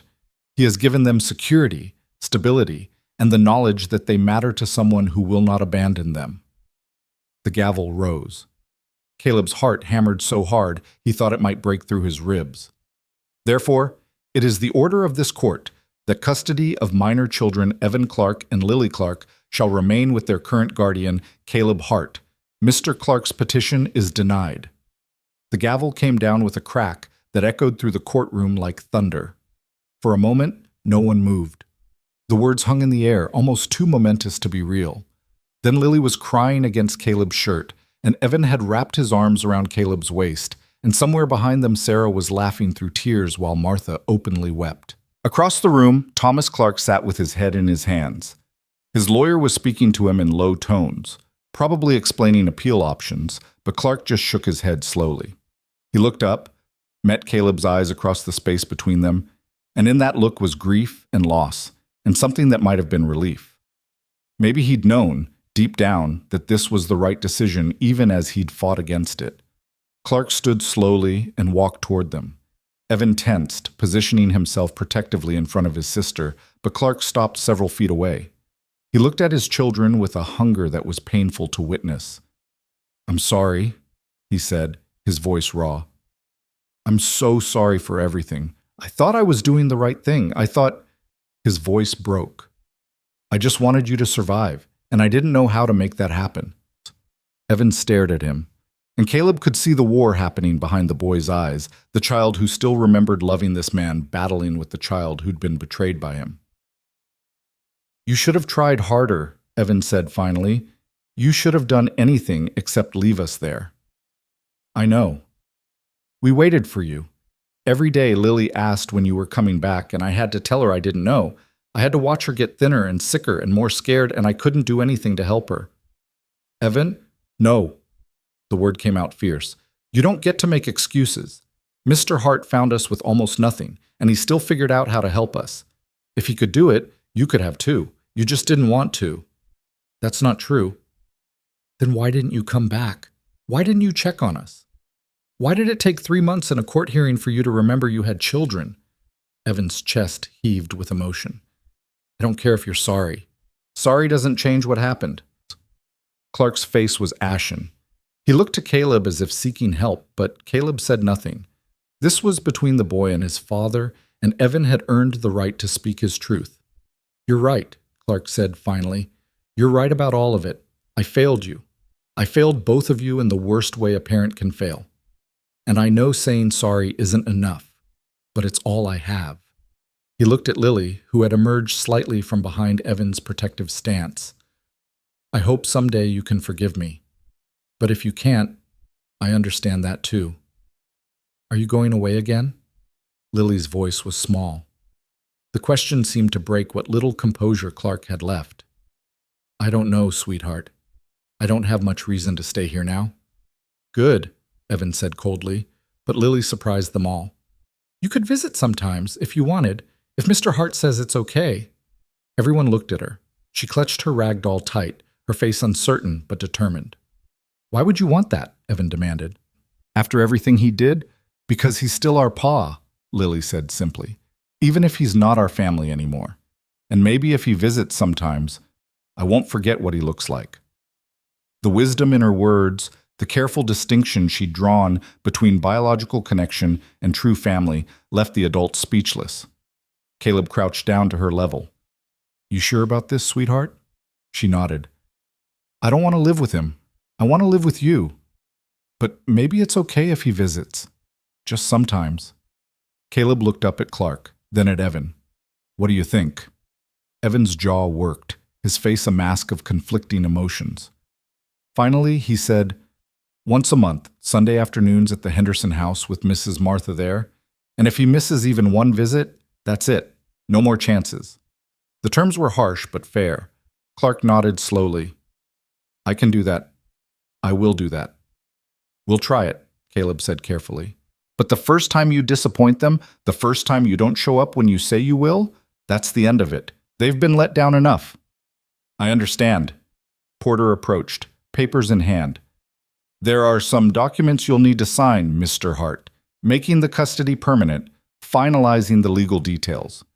As Caleb signed his name across official documents that made him legally responsible for 2 children who'd been strangers 4 months ago, he felt the weight of it settle onto his shoulders. It wasn't burden, it was purpose. For the first time since losing his ranch, he had something that mattered more than land or cattle or dreams of starting over.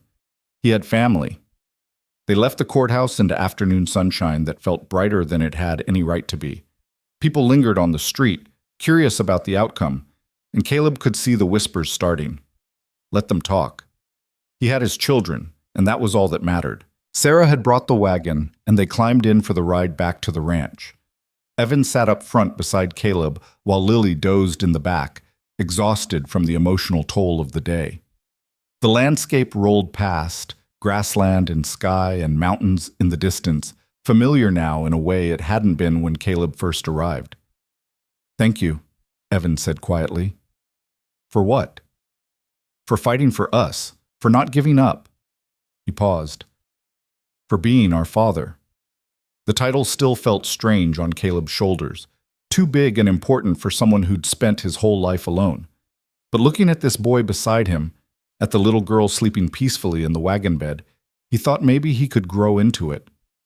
You're easy to fight for, he said. When they reached the ranch, Sarah had dinner waiting for them in the main house. A celebration, she called it, though her eyes were suspiciously bright as she served chicken and potatoes and fresh bread. Hank had cleaned up for the occasion, his weathered face creasing into a rare smile as he raised his glass. To family, he said, however it finds us. They ate until they were full, laughed at Hank's terrible jokes, and let the relief of victory wash over them. But when Caleb tucked the children into bed that night, he found them both still wide awake, staring at the ceiling. Can't sleep? he asked from the doorway. It's really over? Evan asked. He can't come back and take us? It's really over. The judge's ruling is final. You're staying here with me. Forever? As long as you want. Evan was quiet for a moment. What if you meet someone? Get married? Would we still stay? The question caught Caleb off guard. He hadn't thought about the future in those terms, hadn't let himself imagine any future at all beyond making it through each day without messing up too badly. Yes, he said firmly. You're my children. That doesn't change because of anything else that might happen. Any woman who'd want to marry me would have to understand that you two come first. Always.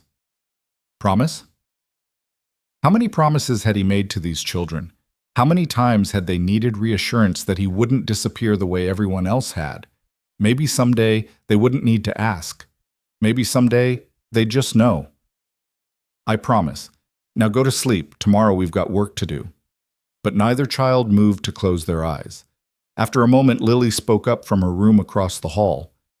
Can you tell us a story? What kind of story? A happy one, where everyone stays together at the end. Caleb settled into the chair between their doorways where he could see both of them and began to speak. He told them about a cowboy who'd lost everything but found something better. About two children who'd been abandoned but who'd turned out to be brave enough to trust again. About strangers who'd become a family, not because they had to, but because they chose to. He talked until both children's breathing had evened into sleep, until the stars outside the window had wheeled across the sky, until the story was told and the house was quiet. Then he sat there a while longer, watching them sleep. These children who'd given his life meaning when he'd thought meaning was gone forever. The next weeks fell into a comfortable pattern. School started in September, and Caleb walked Evan and Lily to town that first morning, acutely aware of the other parents' stares. Some were friendly, but others looked at him with barely concealed judgment. A single man raising children, it wasn't done, not in polite society, and there were plenty of people who thought the judge had made a mistake. Mrs. Johnson made a particular effort to corner him after the first day, her smile tight and disapproving. I do hope you understand the responsibility you've taken on, Mr. Hart. Raising children properly requires certain domestic skills that men often lack. I'm managing. Are you? Because I've heard that Lily's dresses are often wrinkled and that Evan's hair needs cutting.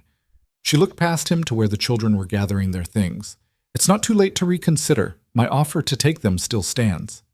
Caleb felt his temper rise but kept his voice level. With respect, Mrs. Johnson, my children are clean, fed, happy, and doing well in school. Whether their dresses are wrinkled is none of your concern. I'm simply trying to help. No, you're trying to interfere. The court made its decision. Please respect it. He walked away before she could respond, collected the children, and headed home. But Lily had overheard the exchange, and her face was troubled. Are my dresses wrinkled? She asked. Sometimes. Does it bother you? Mrs. Johnson says it makes us look poor. Caleb stopped walking, crouched down to her level. Listen to me. We are not poor in the ways that matter. We have a home, food on the table, and people who love us. Some dresses get wrinkled because I haven't figured out ironing yet, but you know what? We'll learn together. And if Mrs. Johnson has a problem with that, she can take it up with me. That night, Sarah showed up with an iron and a lesson on how to properly press a dress. She tried to be subtle about it, but Caleb saw through the gesture for what it was, kindness from someone who understood the challenges he faced. People are going to judge, she said as she demonstrated the proper technique.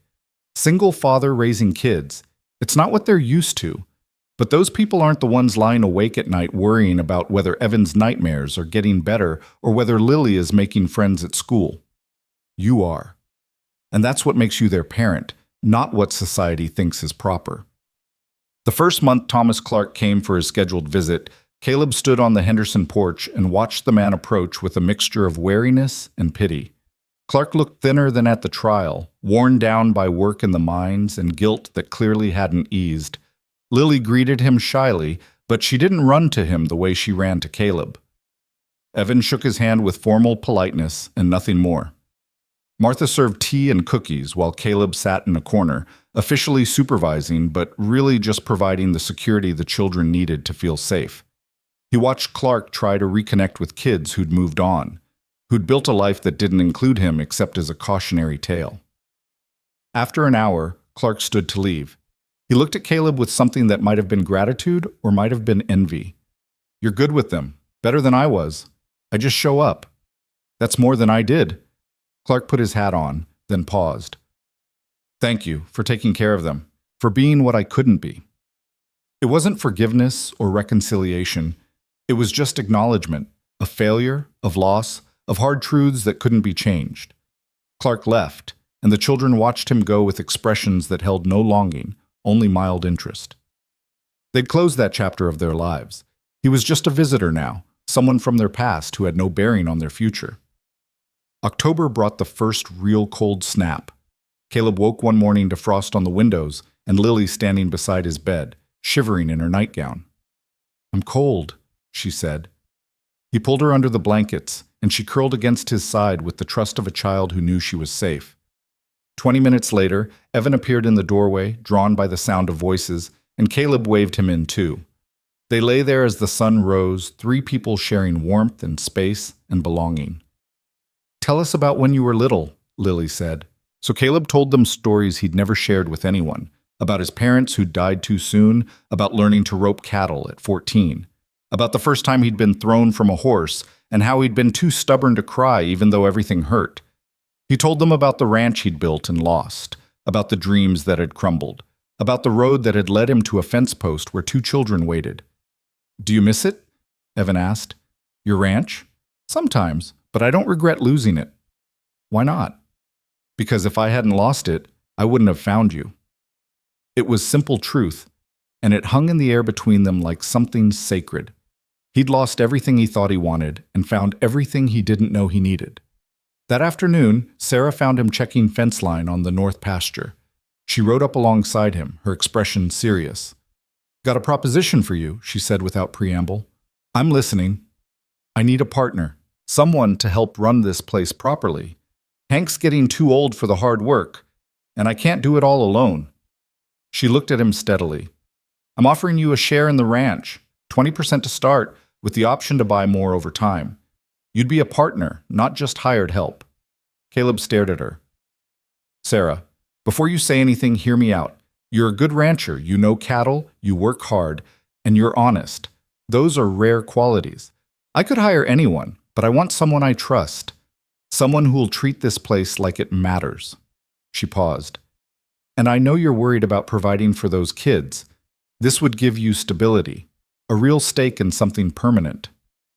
"Why would you do this?" "Because James and I always talked about building this place into something that would last. Something bigger than just the two of us. When he died, I thought that dream died with him." She looked out across the land. "But maybe it doesn't have to. Maybe this is how it grows, bringing in people who care about it the way we did." It was an extraordinary offer. Partnership in a successful ranch, security for his children, a future that didn't depend on day wages and hope. But accepting it meant fully committing to staying, to putting down roots in a place he'd only intended to pass through. He thought about Montana, about the plans he'd made before two children changed everything. Those plans seemed like they belonged to a different person now, someone who'd been running from life instead of living it. "What would you want from me?" he asked. "Your expertise, your work, your commitment to making this place succeed, and honesty. If you can't give this everything, I need to know that now." Caleb looked at the land, the cattle grazing peacefully, the mountains rising in the distance. He thought about Evan and Lily waiting at home, about the life they were building together, about roots that had somehow grown without him noticing. "I can give it everything," he said. Sarah extended her hand. "Then welcome aboard, partner." They shook on it there in the pasture, sealing an agreement that would change both their futures. When Caleb rode home that evening, he found the children doing homework at the kitchen table. He stood in the doorway watching them. Evan bent over his arithmetic, Lily carefully forming letters on her slate, and felt something settle deep in his chest. This was home. Not just the house or the land, but these two people who'd needed him as much as he'd needed them. Who'd given him purpose when he'd lost his way. Who'd taught him that family wasn't about blood. It was about showing up day after day, choosing to stay even when staying was hard. "What's for dinner?" Lily asked without looking up from her slate. "Whatever you two help me cook." "Can we have biscuits?" "If you help make them." It was ordinary, mundane, completely unremarkable. And it was everything. That night, after the children were asleep, Caleb sat on the porch and looked at the stars. Somewhere out there was the man he'd been 4 months ago. Broken, defeated, running from his failures. That man seemed impossibly far away now, like a stranger whose life Caleb could barely remember. He'd lost a ranch but gained a family. He'd lost his independence but gained purpose. He'd set out for Montana and ended up exactly where he was supposed to be. Sometimes the best journeys were the ones you never planned to take. Winter came early that year, sweeping down from the mountains with a fury that reminded everyone why Wyoming territory demanded respect. By November, snow lay thick on the ground, and the work of keeping the ranch running became a daily battle against cold and wind. Caleb rose before dawn each morning, lit fires in both houses, and made sure the livestock had broken ice from the water troughs before the children woke for school. He'd become adept at the morning routine. Coffee first, then wake Lily gently because she was slow to rise. Then Evan, who was usually already awake and reading by lamplight. Breakfast was oatmeal with honey, or sometimes eggs if the chickens were laying well despite the cold. Then the walk to town, Caleb carrying Lily when the snow was too deep for her short legs, Evan trudging beside them with the determined silence he wore like armor against the cold. The other children had mostly accepted them by now, though there were still whispers. Evan had gotten into 2 fights defending his sister from boys who'd called them charity cases, and Caleb had spent 2 awkward meetings with the school teacher explaining that while he didn't condone fighting, he understood why Evan felt the need to defend his family. The teacher, a stern woman named Miss Caroline, had surprised him by saying she'd have done the same in Evan's position. Sarah's partnership offer had been formalized with papers drawn up by Porter, and Caleb now owned 20% of the Mitchell Ranch with an option to purchase more as finances allowed. It meant longer hours and more responsibility, but it also meant security. When Christmas approached, Caleb had money saved for the first time in years, enough to buy the children real presents instead of just necessities. He rode to Cheyenne on a supply run in mid-December and returned with packages hidden in his saddlebags. A new dress for Lily, deep blue with white lace at the collar. A real leather-bound journal, and a set of pencils for Evan, who'd taken to writing stories in the margins of his schoolwork. And for both of them, warm winter coats that actually fit properly, instead of the hand-me-downs they'd been making do with. Christmas morning dawned clear and cold, the sun brilliant on new fallen snow. Caleb had cut a small pine tree from the property and set it up in the main room, and Lily had decorated it with strings of dried berries and paper stars she'd made at school. It looked humble compared to the elaborate trees he'd seen in shop windows in Cheyenne, but when Lily saw it on Christmas morning, her eyes went wide with wonder. "It's beautiful," she breathed. They opened presents slowly, savoring each one. Lily cried when she saw the dress, holding it up against herself and spinning in circles. Evan ran his fingers over the leather journal with reverence, then immediately disappeared into his room and returned with 3 pages of carefully written story that he'd been working on for weeks. "It's about us," he said, handing it to Caleb. "About how we met. I've been writing it down so we don't forget." Caleb read the first few lines and felt his throat tighten. Evan had captured that day by the fence post with painful accuracy. The heat, the fear, the moment when everything changed. But he'd written it with a child's perspective, full of small details Caleb had never noticed. How his horse had seemed impossibly tall, how his voice had been rough but not unkind, how Lily had whispered maybe this one will stay when Caleb first offered them water. "This is good, Evan. Really good." "You think so?" "I know so. You've got a gift for words." The boy's face flushed with pride, and Caleb made a mental note to encourage this talent. Maybe Evan would be a writer someday, telling stories that mattered. Maybe both children would grow up to be whatever they wanted, unburdened by the poverty and desperation that had marked their early years. They spent Christmas Day at the main house with Sarah and Hank.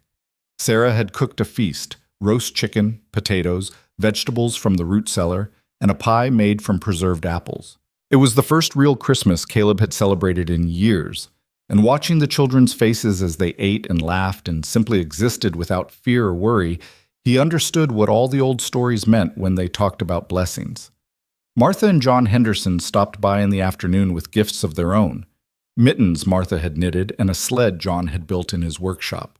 Within minutes, the children were outside testing the sled on the hill behind the house, their shrieks of laughter carrying on the cold air. The adults stood on the porch watching, and Martha slipped her arm through Caleb's. "You've done well with them," she said quietly, "better than anyone expected. I'm still figuring it out as I go." "That's what all parents do. The ones who pretend otherwise are lying." She squeezed his arm. "They're happy, Caleb. That's what matters." January brought Thomas Clark's monthly visit, and Caleb noticed immediately that something had changed. Clark looked healthier, less haggard, and there was a steadiness to him that hadn't been there before. He brought small gifts for the children, a wooden horse he'd carved for Lily, a pocket knife for Evan. The children accepted them politely but without enthusiasm, and after the visit, Lily left the wooden horse on a shelf and didn't play with it. "Do you think he's getting better?" she asked Caleb that night. "What do you mean?" "He seems less sad, less like he's going to break." It was an astute observation from a 6-year-old. "Maybe he is. Sometimes people need time to heal from the things that broke them." "Do you still get sad about your ranch?" Caleb pulled her into his lap, considered the question seriously. "Sometimes, but not the way I used to. Losing that ranch felt like losing everything, but then I found you and Evan. So maybe I didn't lose everything. Maybe I just lost one thing so I could find something better."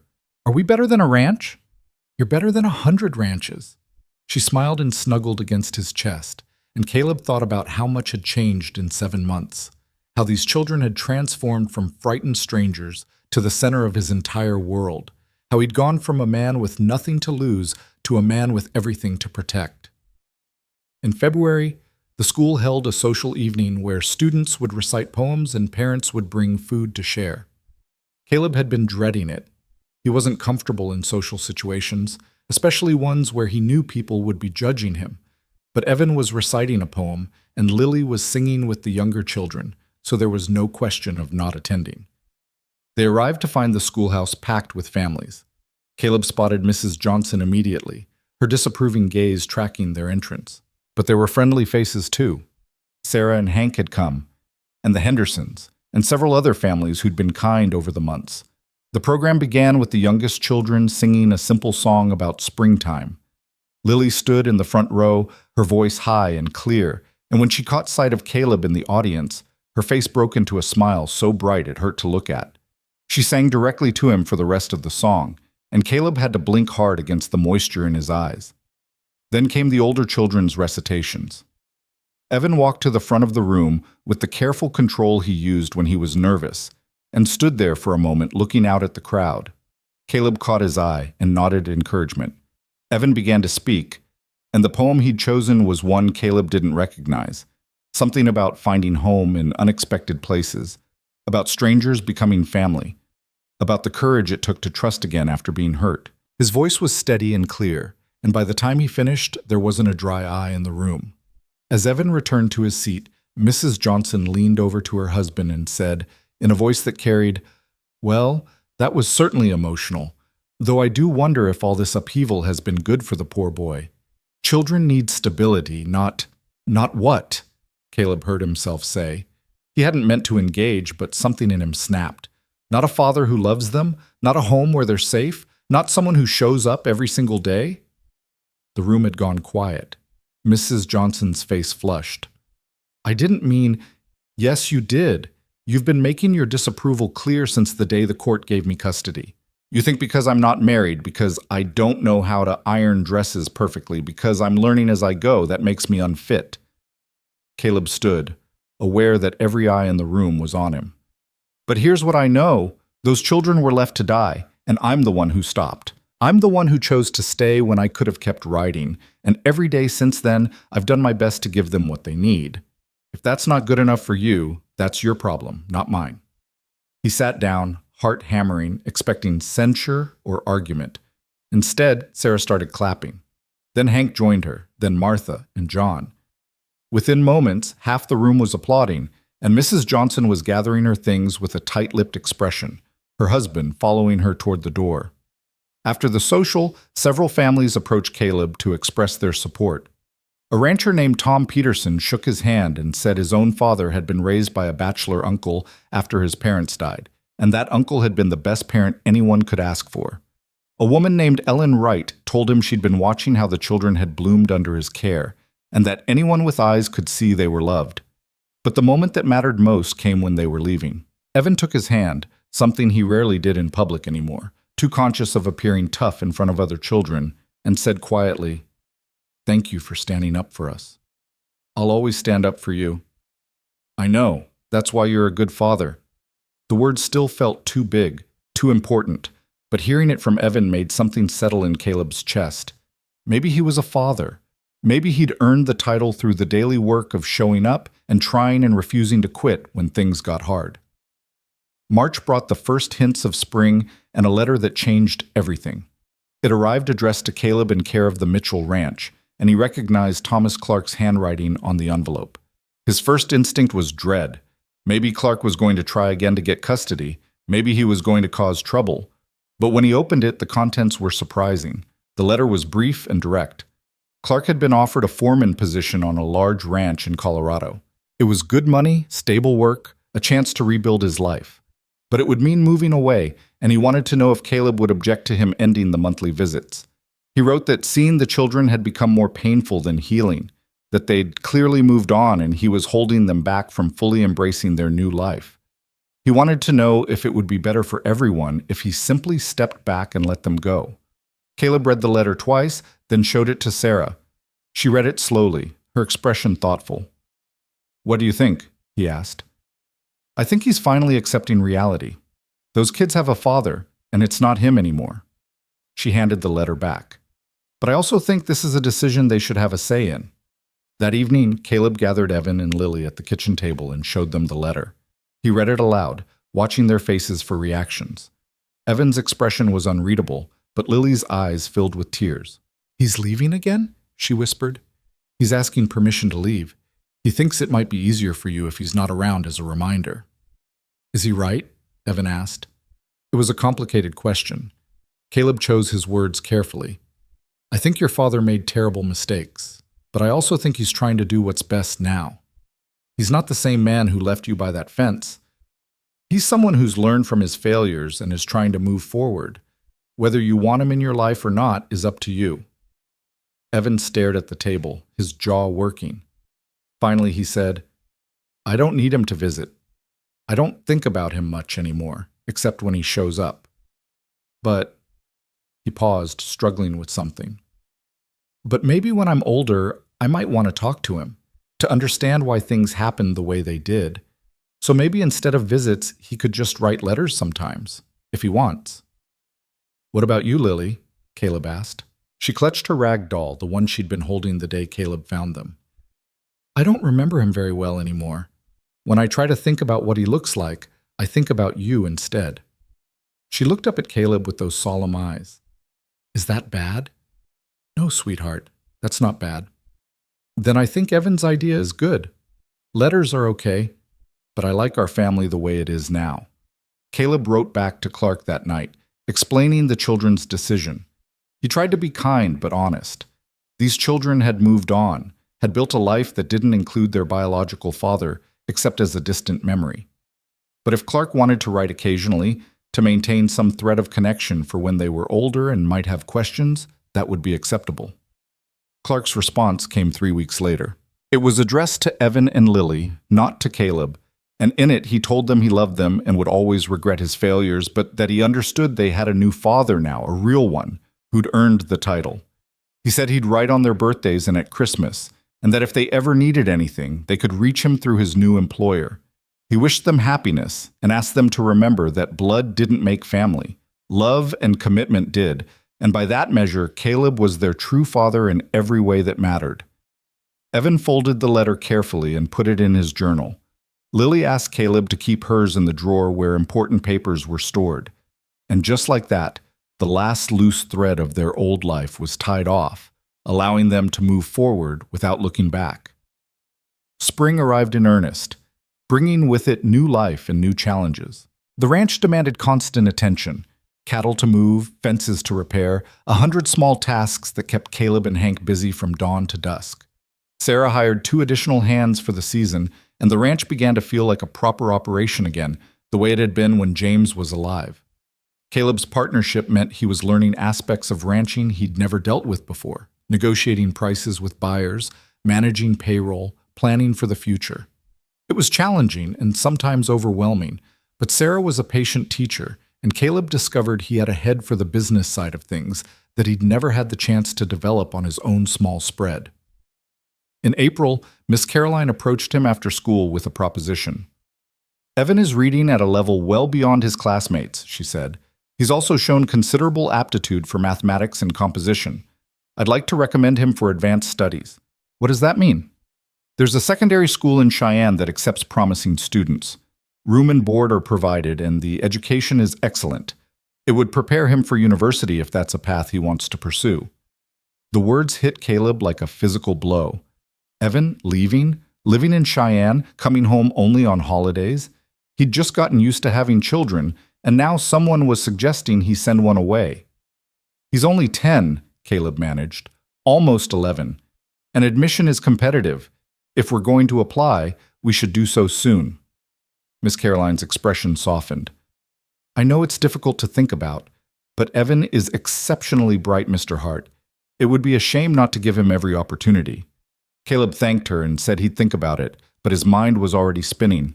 That night, he lay awake staring at the ceiling, trying to imagine this house without Evan's quiet presence, without his steady help in the morning, without the sound of his pencil scratching as he wrote stories late into the night. But he also thought about his own education, the bare minimum he'd received before he'd started working full-time at 14. How he'd always wished he could read better, calculate faster, express himself more clearly. How he'd been limited by his lack of learning in ways he only recognized now. Did he have the right to hold Evan back just because he didn't want to lose him? He brought it up at dinner 2 nights later, trying to sound casual about it. "Miss Caroline says you're doing well in school." Evan looked up from his plate. "I like learning. She thinks you might want to consider a school in Cheyenne, one that would challenge you more, give you opportunities you can't get here." The boy's face shuddered immediately. "You want me to leave?" "No, but I want what's best for you, and if that means I don't want to go to Cheyenne, I want to stay here." Evan's voice was rising. "I want to stay with you and Lily. I don't care about some fancy school." "Evan, no." He stood abruptly, the chair scraping. "Every time things get good, someone tries to send us away. First Pa, then those families who wanted to foster us, and now you want me to go to Cheyenne." "I don't want you to go," Caleb interrupted firmly. "I'm asking what you want. There's a difference."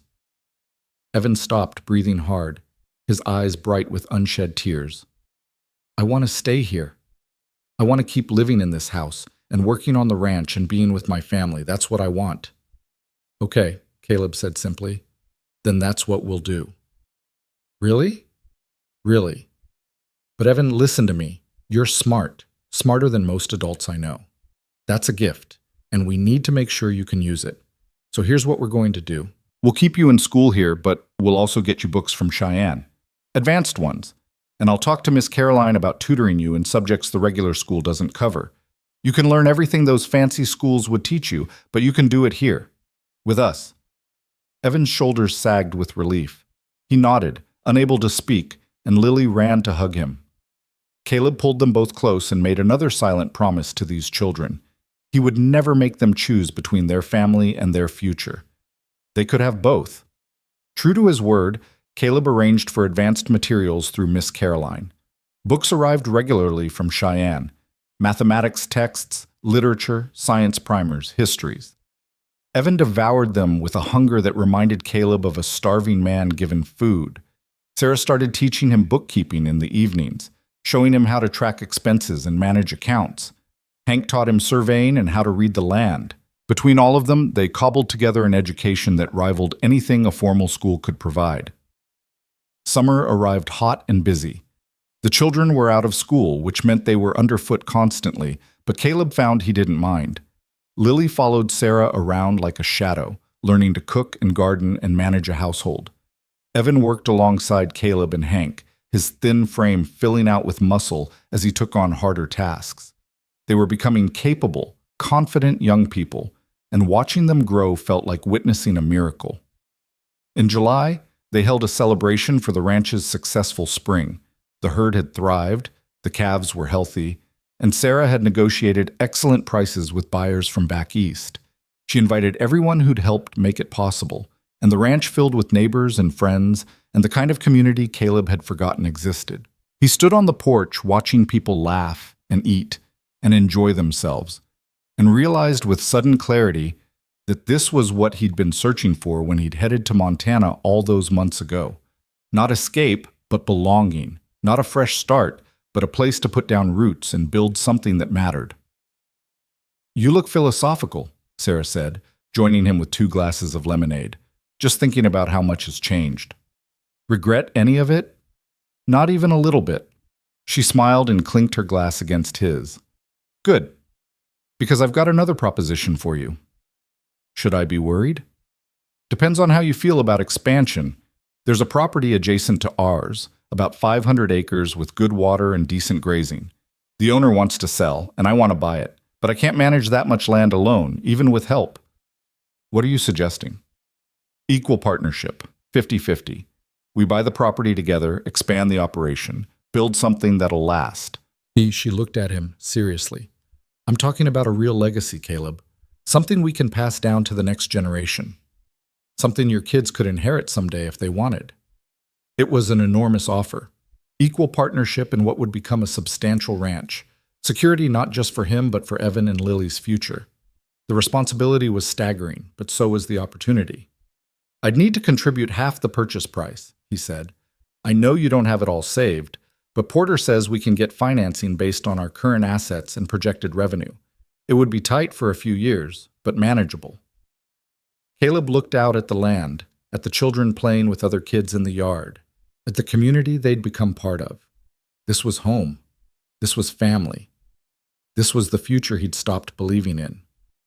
"Let's do it," he said.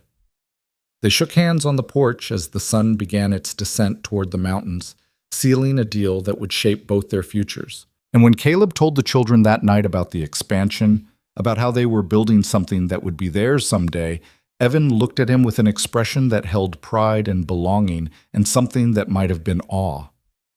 "We're really going to stay here forever?" Lily asked. "As long as you want." "I want forever." "Then forever it is."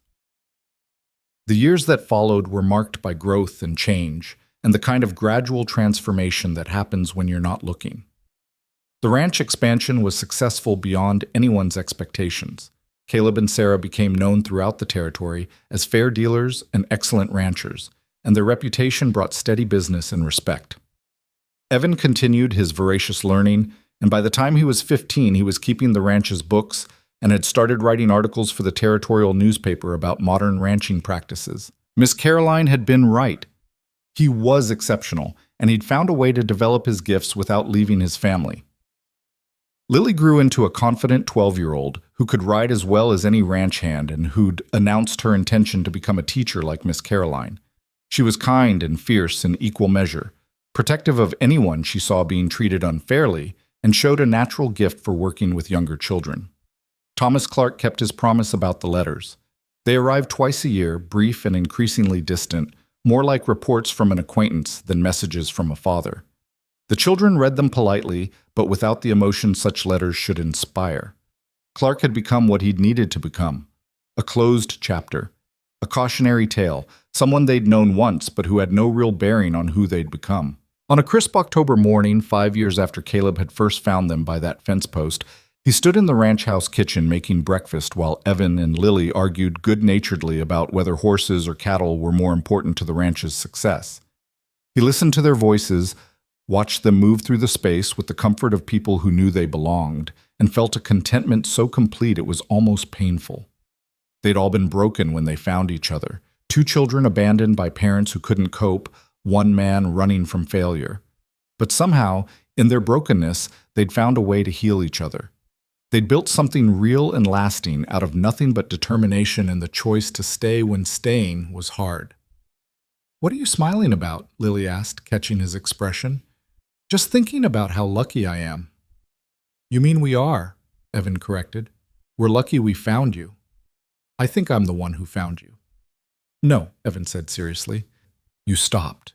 But we chose you. We chose to trust you when we had every reason not to. So really, we found each other. It was the truth, simply stated. They'd found each other on a dusty road in Wyoming territory on a day when none of them had known what the future held. They'd chosen each other when choosing was hard. And they'd built a family not because they had to, but because they'd wanted to. Years later, when Evan was grown and running the ranch alongside Caleb, when Lily had her teaching certificate and was molding young minds in Clearwater's expanding school, people would sometimes ask Caleb about how he'd come to have children. He'd tell them the simple version, found them abandoned, took them in, raised them, but he'd leave out the important part. The important part was that they'd saved him as much as he'd saved them. That a man with nothing to lose had found everything worth protecting. That family wasn't about blood or obligation, but about the daily choice to show up and stay and fight for the people who mattered. On Sunday evenings, when the work was done and the family gathered around the dinner table, Caleb would look at the faces of his children, for that's what they were, in every way that mattered, and remember the day he'd seen two small figures waiting by a fence post. He'd been heading to Montana, running from everything he'd lost, convinced his life was over. He'd been wrong. His life hadn't been ending that day. It had been beginning. And as Lily said grace before the meal, as Evan served the food they'd all helped prepare, as the conversation flowed easy and warm, Caleb understood that sometimes the best things in life were the ones you never planned for. The detours that became destinations. The strangers who became family. The promises you kept even when keeping them was hard. He'd lost a ranch and found a home. He'd lost his independence and found his purpose. He'd stopped by a fence post when he could have kept riding, and that choice had made all the difference. In the end, that's what family was. The choice to stop when you could keep going. The choice to stay when leaving would be easier. The choice to fight for people who needed someone to fight for them. And Caleb Hart had made that choice on a dusty road in Wyoming territory, never knowing it would be the best decision he'd ever make. But it was. And they all lived the kind of life that made every hardship worthwhile. Together, as a family, in the home they'd built from nothing but love and determination, and the simple courage to believe that broken things could be made whole again.